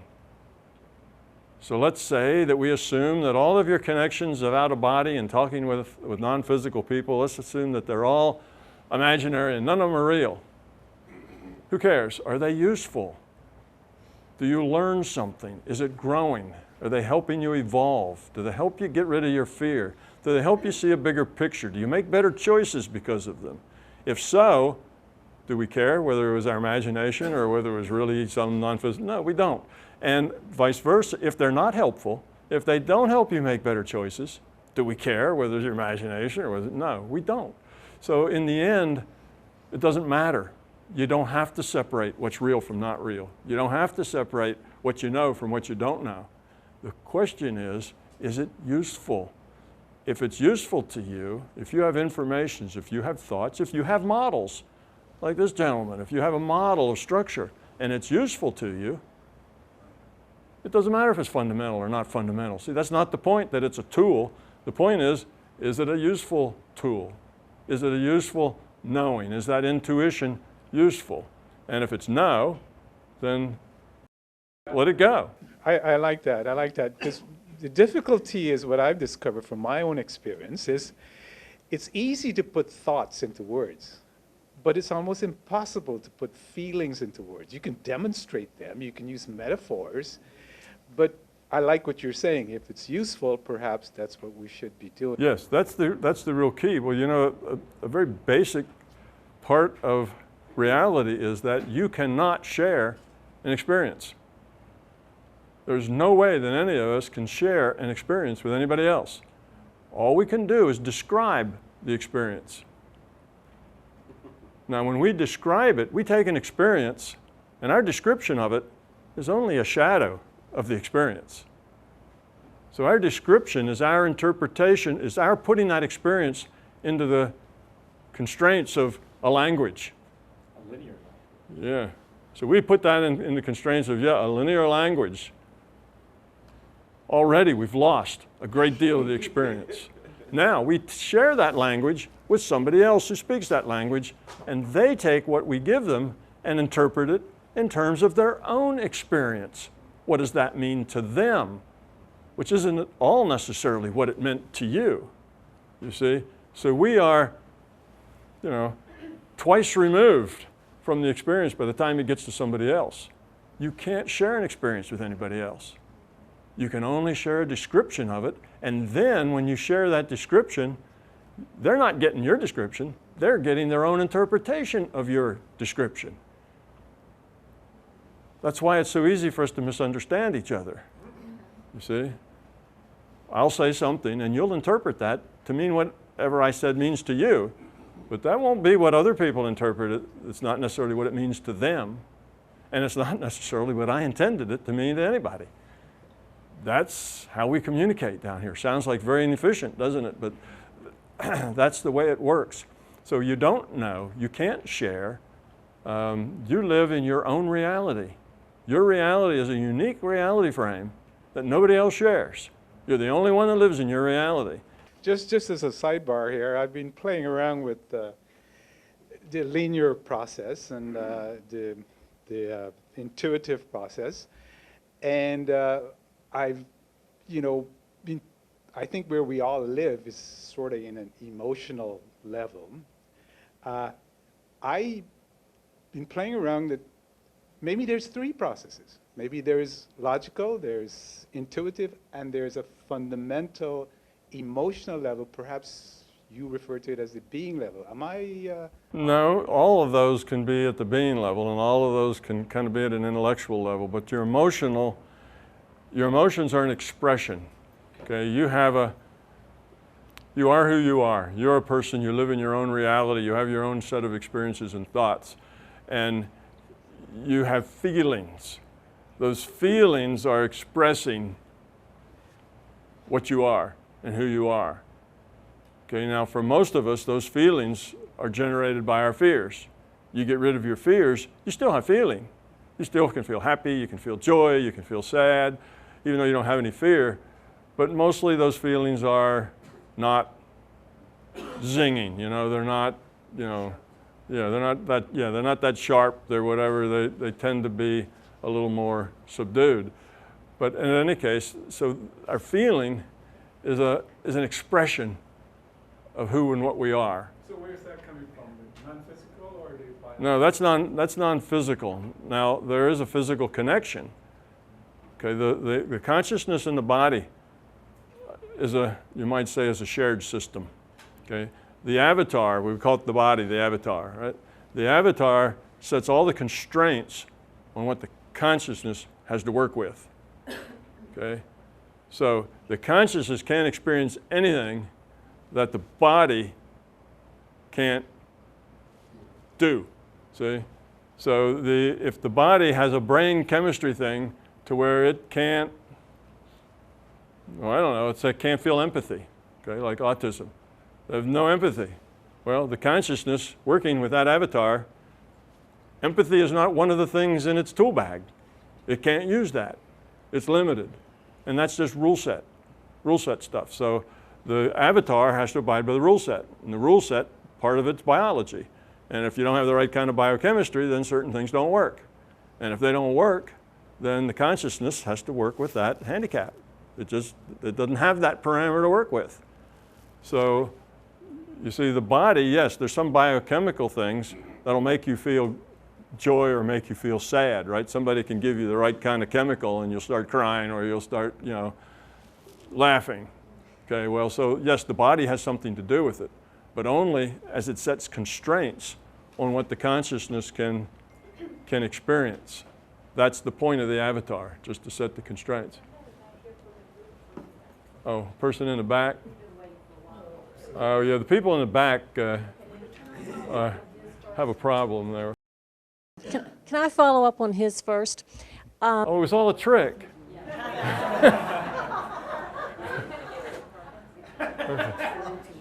He's talking about is there possibly three models? So what popped into my mind to ask about is, even back in Aristotle, they talked about three parts of the mind. Then I believe they were talking about the physical brain. The conative, which is the intuitive part, the feeling or personality part, and then the cognitive, which is the intellectual part. So can you talk about how that model fits with consciousness? Well, yes. You have, yeah, the cognitive part is like your instincts. It's just what you do because that's who you are. You know, it's not something you think about. Intellectual part is you think about it and you decide you're going to do this. Cognitive part is just who you are, instinctual stuff, right? And the other part was emotions, the feeling part. Well, these are three different aspects. Okay, you're a whole person. All of that stuff's integrated. This is another slicing and dicing, making a model so that we can talk about the various subsets. You know, and Freud had a model too, and he talked about, well, it was more of a cognition model, and he talked about the ego, the superego, and the id. And the id was the cognitive part. The superego was the love part, and the ego, though he didn't know it, was mostly the fear part. It was the mostly informed by fear. But anyway, so you have these various ways of modeling it. Consciousness is all of those. Consciousness expresses itself in emotion, in feeling. limited by the avatar's biochemistry and the rule set, but within those limitations, it can express itself that way. So it's just, yes, it's those things are all centered in consciousness and enabled by the biochemistry or the rule set of the avatar. So they're all parts of consciousness. Consciousness feels, it interprets, it analyzes, it thinks, it's intellectual. You know, it does all of those. Now the instincts tend to be more involved with the physical. The instincts come more from the limitations and the way that the avatar has evolved. See, there's a physical evolution going on as well. You have conscious evolution, you have physical evolution. The physical system is a simulation. The simulation evolves, things change. And as those things, as the physical system evolves, the constraints change. Same rule set, but the constraints change.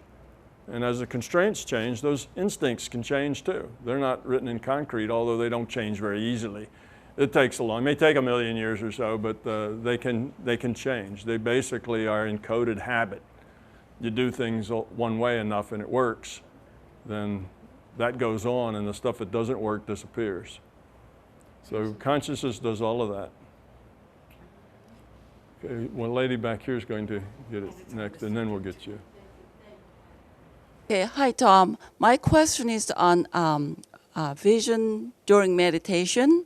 Okay, vision during meditation. Right, and I started meditating about a couple years ago, and one day I was sitting and meditating, and I suddenly lost my body, and I was aware of myself, but I didn't have my body anymore, and I saw a light in the air, and I was floating. And I was very fearful, and I opened my eyes. So I stopped meditating since then for a couple of years. I was very afraid. Then I started again a year ago. Since then, I am seeing color, purple. It's a beautiful neon purple. And I can actually focus in the middle. I can see vision. I can focus, I can look at it close up, and I can retract. I can do all these things. And I told my friend who's Chinese, I told her about that, and she said something about third eye. She said maybe you have third eyes open. But I would like to know, is there such thing as third eye? Because I see pictures. And it could be, it's right in the middle, in the middle of the color. And I would like to know if such thing as the third eye. And also, I was meditating this morning, and I tried to focus again to get better grip of this, what I was going to ask you. I did not see anything, which is a black. the more I focused, I meditated for over 30 minutes. It was as black as a blank. I could not see anything at all. So I have no idea what happened. So. Okay. So you meditated your first experience with it. You saw some bright light and it frightened you. Probably a better thing than to have been frightened would have been to go to that light. Go into it. If you see that again, and if you can work up the courage, don't be afraid of it. Go into it. Explore it. Just dive right in. Then when you meditated again, you saw colors, and you're asking, is there a third eye? Your friend said, third eye is another metaphor. There is no third eye as a physical thing. There's a third eye as a metaphor for your ability to see. It's the third eye that sees in the non-physical dimension, if you like. It's a non-physical eye, sees in the non-physical dimension. And the reason it's a good metaphor is that when you are out of this reality, you still see things. Well, right, your eyes are shut. They're on your body. It's not really your physical eyes, but you see things. Well, you're getting information, and you're interpreting that information visually. Some people don't see much, they feel things. Some people hear things. Some people do all three of those. It's how you interpret the data. So your third eye is really a metaphor for your ability to visualize the data that you get. Okay? And that's really all we're doing in this reality. When you sit and you look and you see the backs of all the heads and then you see me and whatever, you're getting data and you're interpreting that data to be this. So there is no third eye as a fundamental thing. There is a third eye as a metaphor, but just a metaphor. And yes, you can see things. What you see has a lot to do with your intent. If you have an intention to see, say, the larger conscious system, you may get something different than if you have an intent to see what's going on in your friend's house in China. That would be called remote viewing. Your intent changes what you see, the data that you get. Or you might want to see what it is you should be doing next in your own development. Or you tried, what questions you should ask, and in that case, they didn't give you anything. You're going to have to make up your own. They're not going to give you any information there. So yes, you can see things. The vision is generally helpful. I shouldn't say accurate. I guess it can be accurate, but it's just your intent and what the system would like to show you, if anything, or what you'd like to explore. But don't be afraid of it. There's nothing out there that's going to hurt you or get you or cause you trouble. As you see things or feel things, move into them, engage with them. If it's something, if it's a thing rather than a color, interact with it. Ask it questions. Become one with it. Become part of it. And it doesn't matter whether it's silly or not. Some people will see things that are really silly. They'll be out and they'll see, a little bunny rabbit sitting next to a big pink daisy or something like that. And it's like a picture off of a 6-year-old's dress, right? And they see that and they go, it's my monkey mind, it's just my mind putting a lot of junk out there. That's the wrong attitude. When you see that bunny rabbit in a little pink flower, go into it, become a part of it, join it, merge with it. And all kinds of things can start to happen when you do that, because now you're opening up your intent, saying, what is this? Well, that's a question. When you ask questions, information starts to come. If you just sit there and look at it and don't really ask a question, then not much happens. And you have to be involved. It's not like being in a movie theater where you just sit and the show is given to you. You have to interact. You have to become part of it. So don't just be a voyeur. When you see something or hear something, go to it, interact with it, become active, merge with it. You're not in a movie. If you say, okay, show me something, well, that's not going to work. It sometimes will work, but mostly that's not going to work very well for you, because it'll show you something really silly sometimes. And it's like, okay, I showed you something, you ignored it. So just whatever it is, no matter how silly or mundane it is, go interact with it. So should I jump right in? If I see a whole life, should I just jump right in? Yes. It won't hurt you. Just jump right in. Be brave. And so whatever you see, like you go to that color, just go into it. Be part of the color. Feel what it's like to be purple. What does that color feel like? Join it. Why is that color there? Why am I seeing purple and not red? Or I'd really like to see red. Does it change? Or does it just get more purple? If it just gets more purple, then it's trying to say, no, that's not the right answer. You see? If it changes to whatever color you want, then you can say, oh, I see, I'm in charge here. All right, I'd like to see this. And now, what does all that mean? And then, you can go into it. So you have to be interactive with the things that you see. You can't just expect it to come to you. And that's a problem a lot of people have when they do this. They want to watch a movie and they want a sign, you know, give me a sign. Right?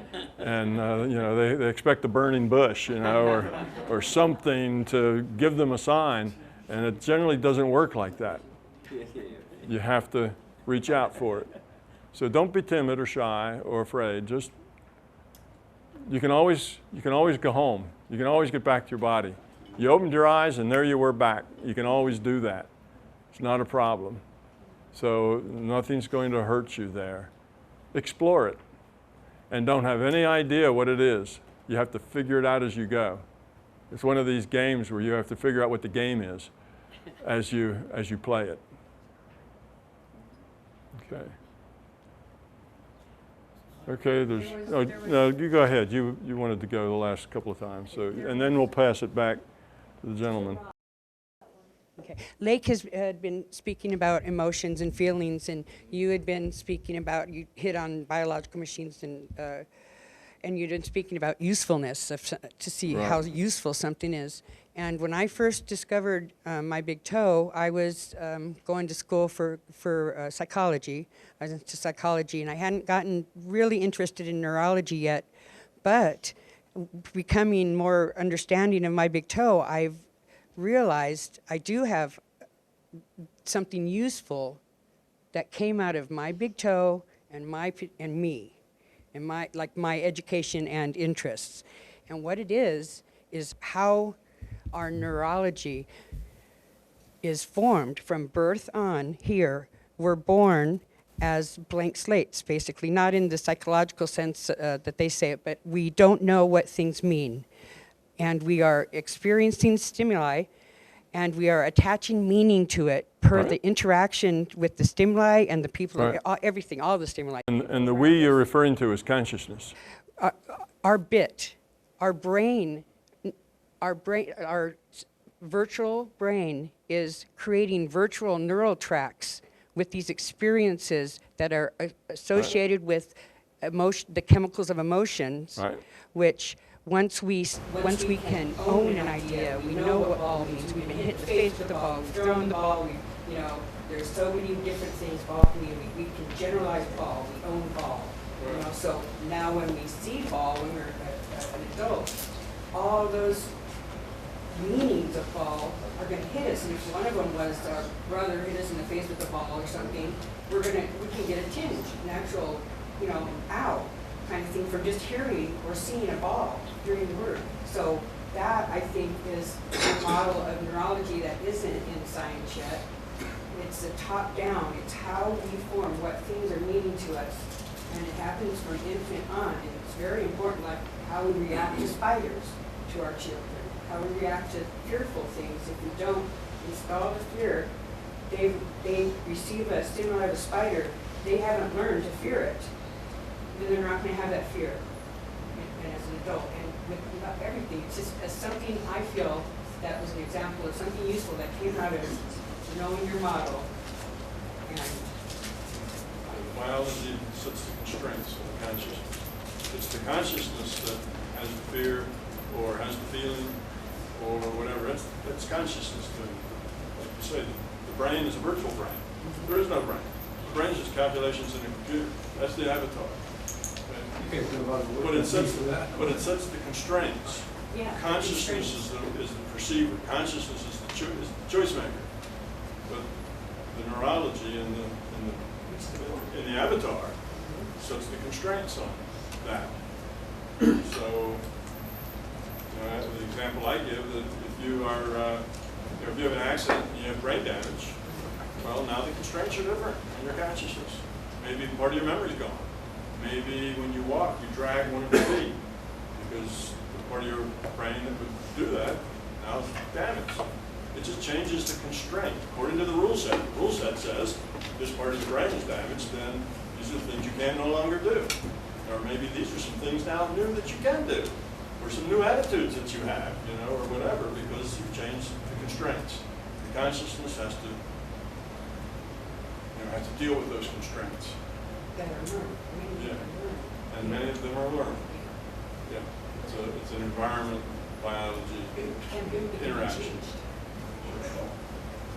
The gentleman back here with an R equals I t-shirt on would like to have the mic. Okay, I just had a quick question. I'd like a shortcut to get into the larger consciousness system, and there's two parts of that. What are your thoughts on improvements to technology that can induce OBEs and lucid dreams? And either there's electronic, and also there's supplements like galantamine. And the first one with electronic, what are your thoughts about, for example, there was a study by Voss about 40 hertz transcranial direct current stimulation inducing a lucid dream while you're in REM sleep. So just the idea of electronics and supplements and things to help people get into the consciousness system for people like myself that have a hard time going directly from an awakened state or really meditating. Interesting subject, and I don't have personal familiarity with all the latest gizmos, gadgets, and ways of using technology. At one time, that was what I did, and when I was at Morrill Laboratory, and I was very familiar with them. But the simplest way to get there, of course, is to get rid of your fear. Is to not focus first on going there, focus first on getting rid of your fear, because it's the fear is what keeps you from getting there. So if you can, it's better to open that door rather than to be banging on it, with your fist trying to get through it. Open the door first. So first things first, which was work on your fear. Find out what it is. Most people have no idea what the fears are that drive them. Find out what the fears are, see the ego, try to work on that, get rid of that. As you start making progress on that, everything else will get so much easier. Now, if you need a little help in getting, say, to that point consciousness state, the one technology I am familiar with that is very cheap because it's free is binaural beats. Binaural beats is a technology where you take a pure tone of one frequency in one head, you have to have a headset, stereo, in one ear, and another tone that's just a little different, say 100 hertz and 104 hertz. Well, if you play those in speakers, those two frequencies will mix.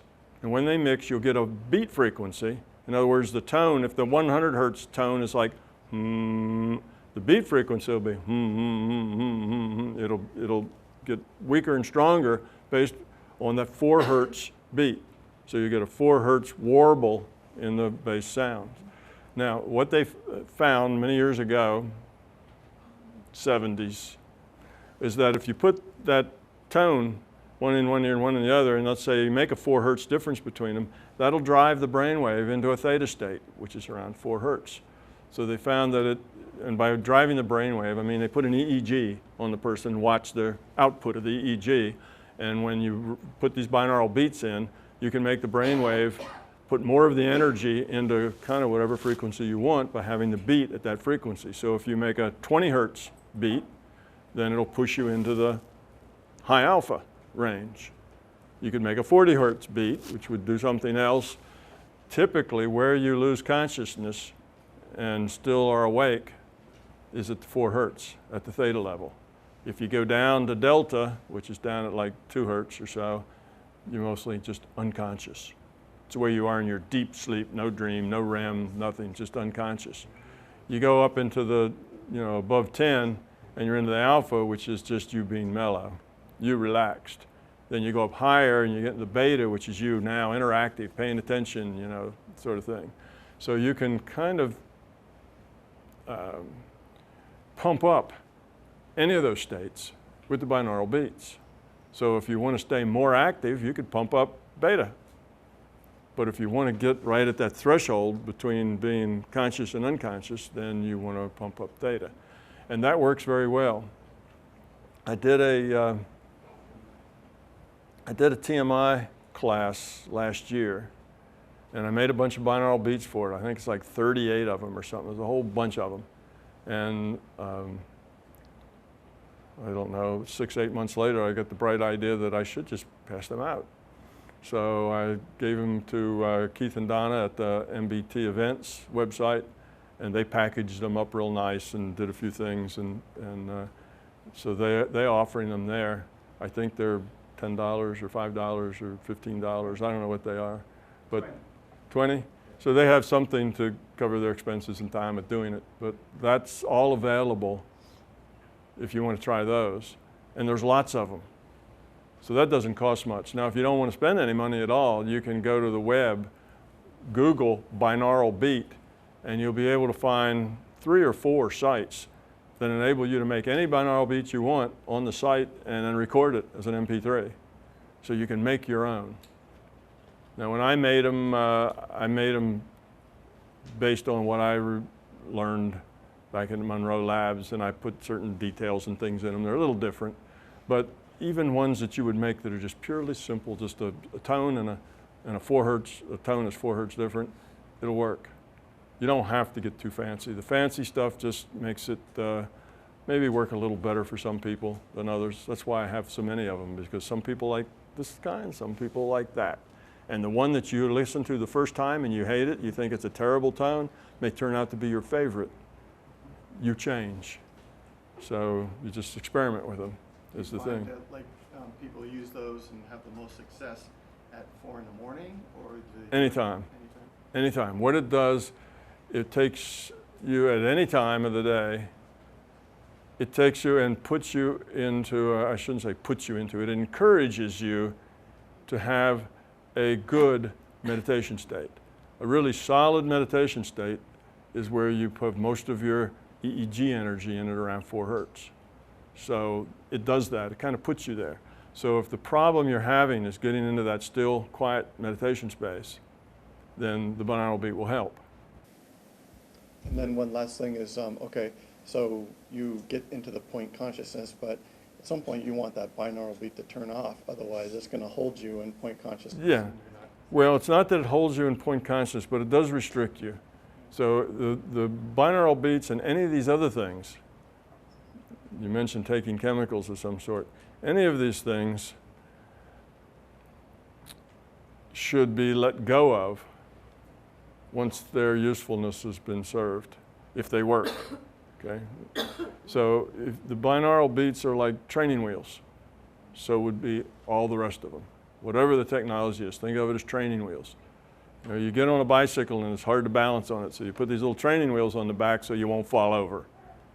Takes the pain out of learning how to ride a bicycle. Instead of falling over a bunch of times before you get it, you just sit there and kind of wobble back and forth until you get it, which makes it easier, right? Less painful. Well, that's what the binaural beats are doing. But once you get to ride the bike, and now you're a good bike rider, leaving the training wheels on really holds you back. You can't ride that bike nearly as well with those silly training wheels back there because you can't corner, you can't do things. They just keep you upright within a little. It's the same way. The binaural beats will hold you back. But use them as long as they're useful. Try without them. If you say, well, this is getting easy now, try it without them. And if it's like, uh-oh, that didn't work so well without them, well, don't give up. Try it without them for a month. If still at the end of a month it's still not working well, go back to the binaural beat or whatever your other technology is. But try to wean yourself off of them after you feel solid with it. Now, there's another thing that goes with these technologies, and that is there's a placebo effect with all the technologies. If you have in your mind that something's going to work, it's liable to work. That's where a lot of rituals and a lot of other things, you know, come from. Well, wait until it's a full moon, and when the moon's full, go out and, you know, walk counterclockwise in a circle 3 times. Naked, yeah. How once, you know, and then go meditate, and it'll be wonderful, you know, and that's a ritual to go through. And if you learn these rituals, particularly if the ritual's in your culture, where you kind of get that through your culture, because consciousness to consciousness communication is going on all the time, that ritual becomes part of your culture, it's become part of your belief, it works. There's a placebo effect, it helps you focus. You go there and immediately all the stuff drops away and everything just works perfectly, whereas if you didn't do the ritual, it wouldn't work, you wouldn't have the experience. So that's a placebo effect. You're basically taking something that helps you focus your intent and let go of things so you stop doing this questioning all the time. Am I doing it right? Is this right? Oh, there's a thought. Oh, I'm not doing it right. I'm having those thoughts. Well, let me try harder. Oh no, that's another thought. Now I'm thinking about trying harder, which is a thought, which is getting rid of, and you get all up in a wad and a ball. Whereas if you have this ritual you go through, you can kind of let all that stuff go. That's why rituals tend to work for people. It's a placebo effect. It helps you focus your intent. It helps you let go of things because you have an expectation of it working. Now, that's also very limiting because now, unless it's a full moon and unless you can get out naked and dance, then you can't meditate. You see, you're stuck with your ritual. I can't meditate unless I burn incense, have my Buddha statue sitting up in front of me, play this nice music, and it has to be quiet, it has to be dark, it has to be this and that, and you get all these constraints on your meditation, then that's a problem. Eventually, where you want to get to is that if you want to get into a point consciousness state, you just intend it, and within maybe a second, maybe a second and a half, you're there. And it doesn't matter whether you're sitting down, standing up, in a park, riding a bus, talking to somebody, having a conversation, you can still do it just whenever you want to. And it's just like that. That's what you'd like to get to. Get rid of all the rituals, get rid of all the aids, all the training wheels, and just do it on command. And the only thing that keeps you from doing that is the belief that you can't. That's the main thing that keeps you from doing that. You know it won't work. I can't do that, see? It didn't work. That's the main problem. It's you. That's why I say if you start with getting rid of your fears and things, right away, instead of having this big push on you really need to experience this, it'll be like, well, okay, if I experience it, that'll be nice, but if I don't, that's okay too. I'm just gonna see what happens. Oh, that's a much better attitude. If your attitude is, I really want to experience this, I want to go out of body, I want to get to point consciousness, that will keep you from ever getting there. You see, because now you're engaged with your intellect, you're not engaged at the being level. When you heal with your mind, you don't heal with your mind from the intellectual level, you got to heal with your cognitive ability at the being level. I know, it's really confusing, isn't it? So, that's the problem. If you're in your intellectual mode and you're thinking about it and you really want to do it, it never happens. When you give up and say, we'll see what this, I'll try this aid. I'll wait for the moon's full and then I'll go do it because that'll really be a big boost. I read that in the book. You'll have better luck doing that because of the placebo effect. Now you'll relax some because you've got this help. You've got this binaural beat. You've got the full moon. You've got whatever. And that relaxes you. You're not quite so uptight about it. And you're going to try it and see what happens. Much better attitude than trying to push yourself to do it. So most people are their own worst enemy as far as wanting to do those things. When those things are no longer a drive, they're just, it's okay, if it happens, it happens. I'm really just working on my growing up. That's what I'm doing. And if this other stuff happens, okay. Well, every once in a while, I'll just see where it goes. And I'll have an intent that I want to do something. I want to remote view some target, or I want to do this, and then I'll check it out. But you don't have a lot of expectation in it. You'll see things will start to happen. And when they happen, if you go, oh my God, it happened, then it won't happen anymore for a while. It is, get rid of it. If you say, oh, that was interesting. Oh, I wonder if I could do that again. You see, then it's liable to happen. So the attitude is very important. You can't force it. You just have to kind of let it come. So attitude is 90% of it. Technique is a very small percentage of it. Eventually, you don't need any kind of techniques at all. The techniques are just to help you focus. Mostly they're placebo effects. I know the binaural beat works because I've run hundreds of people through binaural beats, and I know that that helps people meditate. People get into that productive state with the binaural beat. But again, the binaural beat isn't going to force you into that state. You can struggle with it. You can still say, am I there yet? Am I there yet? Well, it's like the kids in the car, right? When you go on vacation and you're not even out of the driveway and the first one says, are we there yet? That will keep it from getting there. So just relax. The aids probably aren't all that important other than the placebo effect that they'll give you and the fact that they may help you meditate more easily. So don't depend on an aid. If it's like, well, I got to have the right tool. I need the right aid. I need to get the right thing to make me do it. You're looking for something on the outside to put you in a state that you can only get to from the inside. You see, that's the kind of the fallacy of using the outside thing to change your inside state. The only thing I know that's really effective doing that is the binaural beat. And it's not a guarantee of anything. It just nudges you in that direction. You still have to relax. You still have to not focus on the beat, just let it be there. If you're okay, I hear the beat now, it's going, your intellect's still in charge. Just let it be there. Be with it. Become one with the binaural beat. You hear this a lot, right? But you just kind of have to experience it without judgment. As soon as you judge, you're back into your intellect. So work on the attitude and on getting rid of fear will take you there faster than any of the techniques. But binaural is cheap. Yeah, binaural is really cheap. Okay?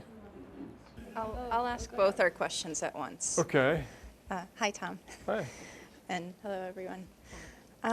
So my question is about animals, particularly dogs and cats and pets, but also like spiders and fish and tiny little microorganisms.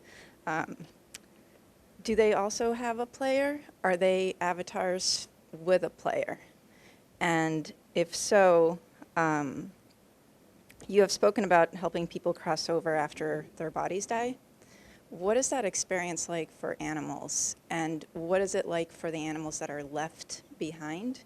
Do they have do they know kind of what occurred? Are they able to connect with the ones that have passed on? Okay.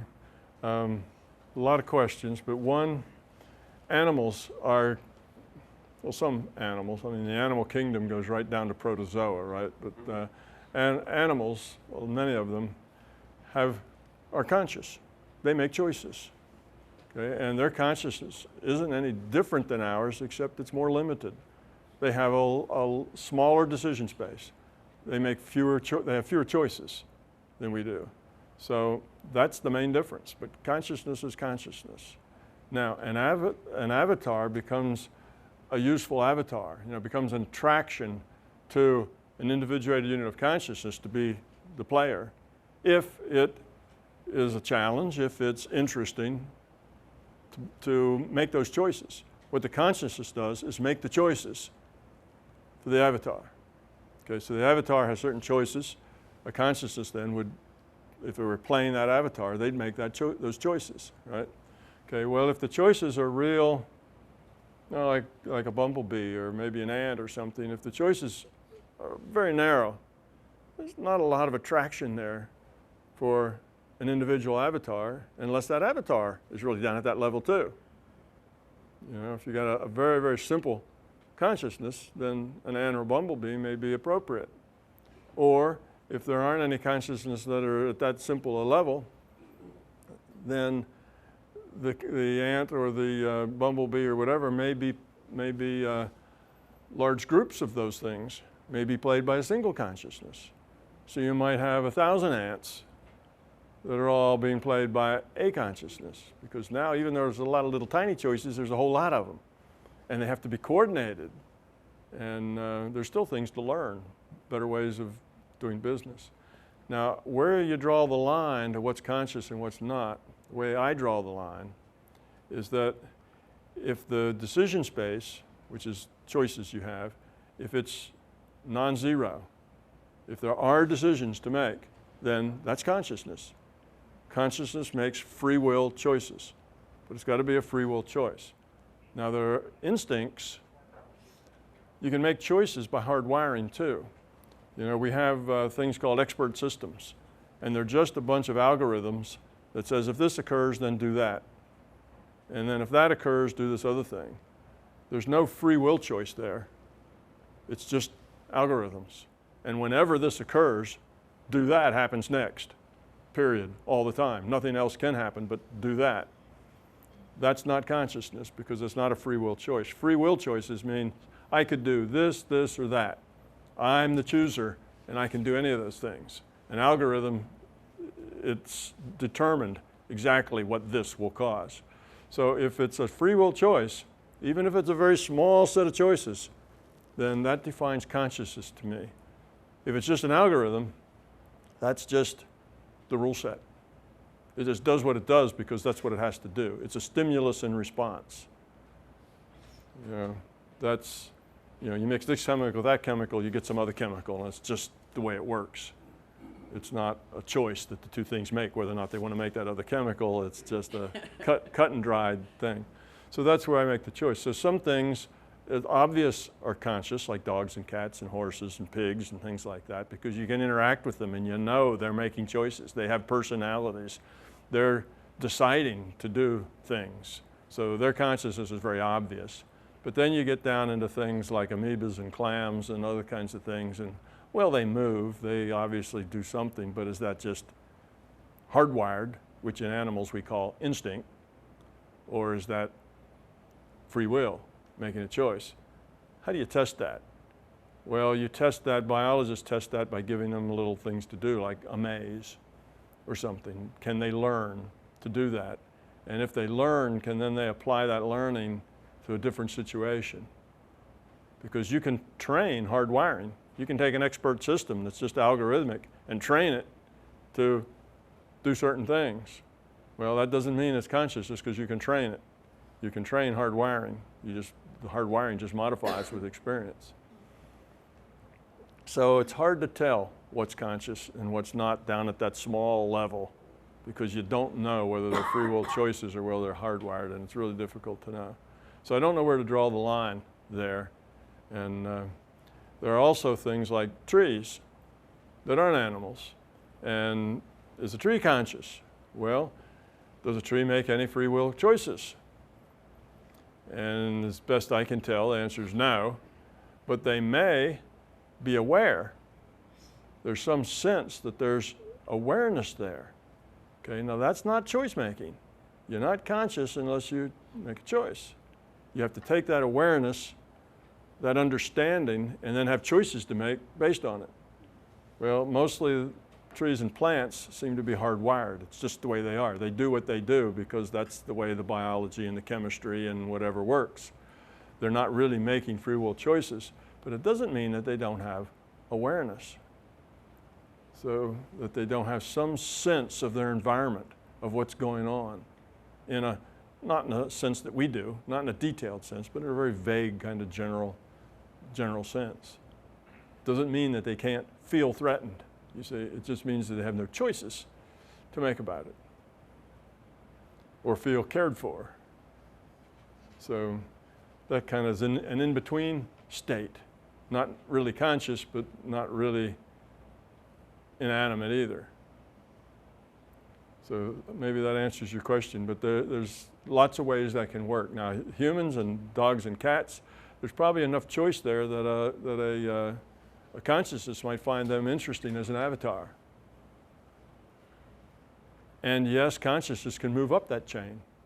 Something that was, you know, a dog or a cat or what can eventually maybe be other kinds of things. And if it gets to the point where it's good enough dealing with choices, it may work in the human world.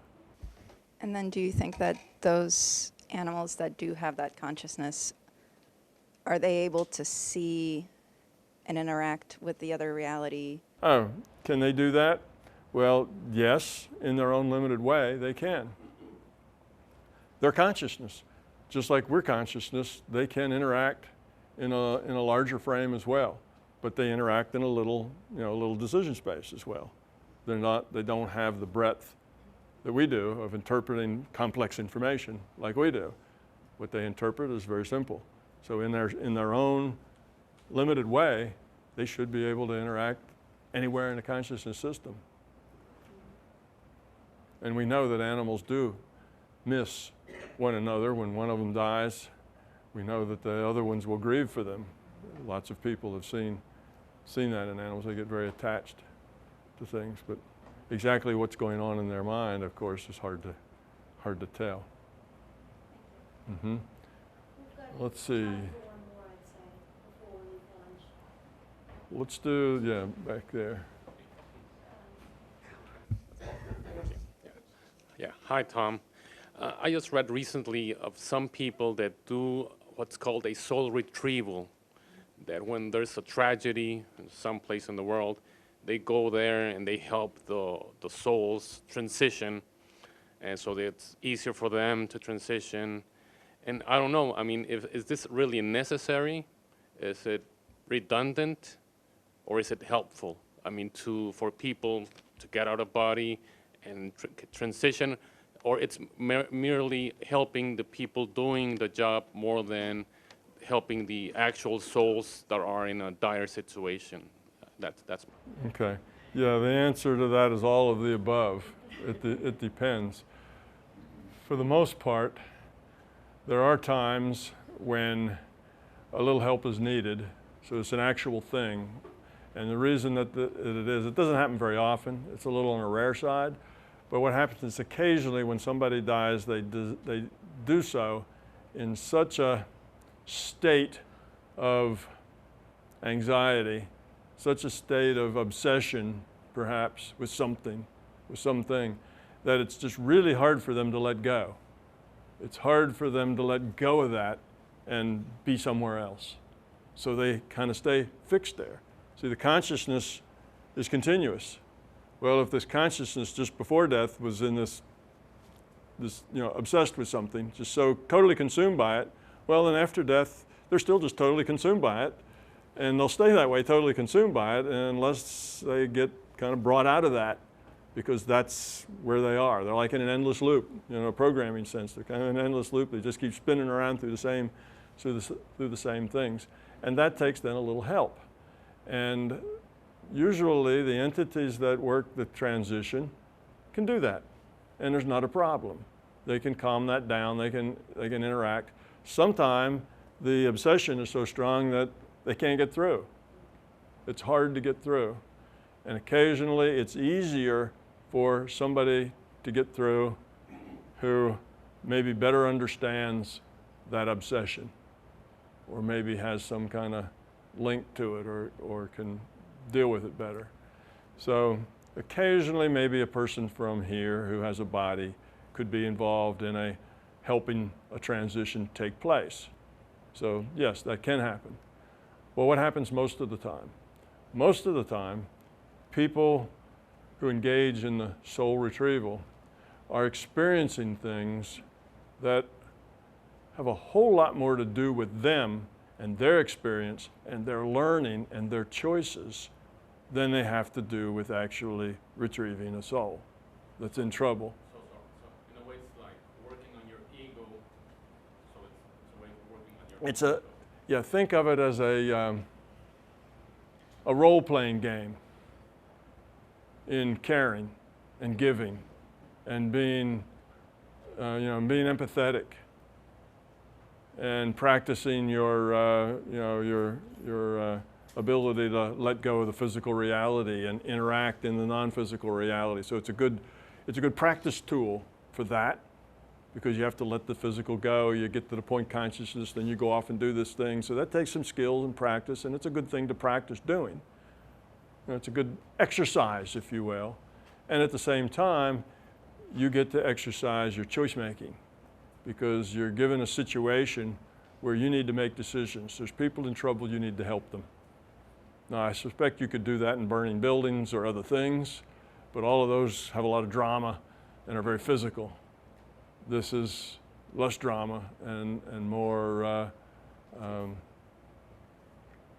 don't know, it's not so much physical process as it is emotional process. Yeah, you said safe? Safe. Yeah, but so that's why it's kind of a popular thing to do, and there's any number of groups who do this sort of thing. And I think often the larger conscious system is like, we'll give them a lesson in the sense that, okay, here's the situation. We've got these 10 souls and they're having trouble, and you need to help them, cross over. Now you have to go do that, figure out how you're going to do that. What does it take? What do you need to do to help them? Is it empathy? You know, probably just walking up and shaking them and say, hey, you, gonna move on.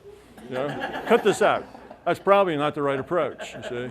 So you have to think about how you're going to do this. First, you have to understand, what is their issue? Why are they having the problem? Where are their feelings? What are they thinking about? And what caused all that? So you get to the point where you have to understand it enough to help. Well, all of that is very good practice for your empathy, for your caring, for how do you approach people. You see, it's a really good thing to do. And because of that, the system supports that as a lesson. And the system can play the part of the poor souls that are stuck someplace. So you can think of it as a role-playing game. But see, when I say that, I know there's a whole lot of people who are going to kind of crash on that because it just pulled all the wind out of their sails, right? But that's the wrong way to look at it. The right way to look at it is they are practicing something very important. They're practicing things that they need to learn to grow up. They're doing exactly what they're supposed to be doing. It's a very productive exercise, and they should be very glad to participate in it, you see? Well, it's a simulation in a sense. Yes, it's a simulation. Now, that's what happens most of the time. So I'm not saying that it never happens actually, because it does happen sometimes. But usually the beings that do that sort of thing take care of it. Sometimes they don't. You know, I've done that a few times, and you know, I've thought that they were probably actual, but who knows? A good simulation, you can't tell what's actual and what's not. So you stay open-minded and skeptical. But then you realize it doesn't really matter. It was, what did I do with it? What did I learn from it? How did I interact with it? That's what's important. Not, is it real or not real, is the wrong question. And if that bums you out, now I can't do it now because I found out it was a simulation, well, you see, that's your fear. That's just your fear in that it doesn't really matter. I'm not a hero. I'm just playing a video game here, and I'm not really a hero. Well, that's ego. What you're doing, you're here to learn and to grow, and that's one of the processes. So don't let that take the wind out of your sails if you're doing this. You should go into it like you should go into any good virtual reality game with whatever the game is real. You're really doing it. It's your choices, and it is real. Nobody's making your choices for you. Your choices are as real as any choices you make. The fact that it's inside of a simulation, it's your choice. Exactly the same. This is a simulation. Is this real? You see? Well, it's the same thing. It's all a simulation. So the fact that you're a simulation in a simulation really doesn't matter a bit. You're interacting, and the reality of your interaction is what's important. So I know whenever I say it, though, there'll be a whole bunch of people be deflated with that. Oh, I don't like that, you know. It's real. I am a hero, and I'm doing this, and it's really helping. Well, you are doing that, and you are really making those decisions and those choices. You are practicing those things, and it's good all the way around. So, yeah, I support that kind of activity, but most of the time it's a simulation. As it is when you meet your relatives. You know, you die and you're nervous and you meet your relatives. Well, they're a simulation too. It's not really your relatives. They're not hanging around just waiting for you so they can greet you, right? It's about time you got here. I've been waiting for you for 30 years, you know. They've gone on. They're doing whatever they're doing. They're not hanging out waiting for you so they can come greet you, you know. They got other better things to do. So it's a simulation, but it makes people feel better. And if it works, it's good. Everything's a simulation, if you want to look at it that way. You either can think of everything as real or everything is simulated. And it doesn't make any difference. This idea we have about what's real is not real. Time for some virtual lunch. Okay, thanks.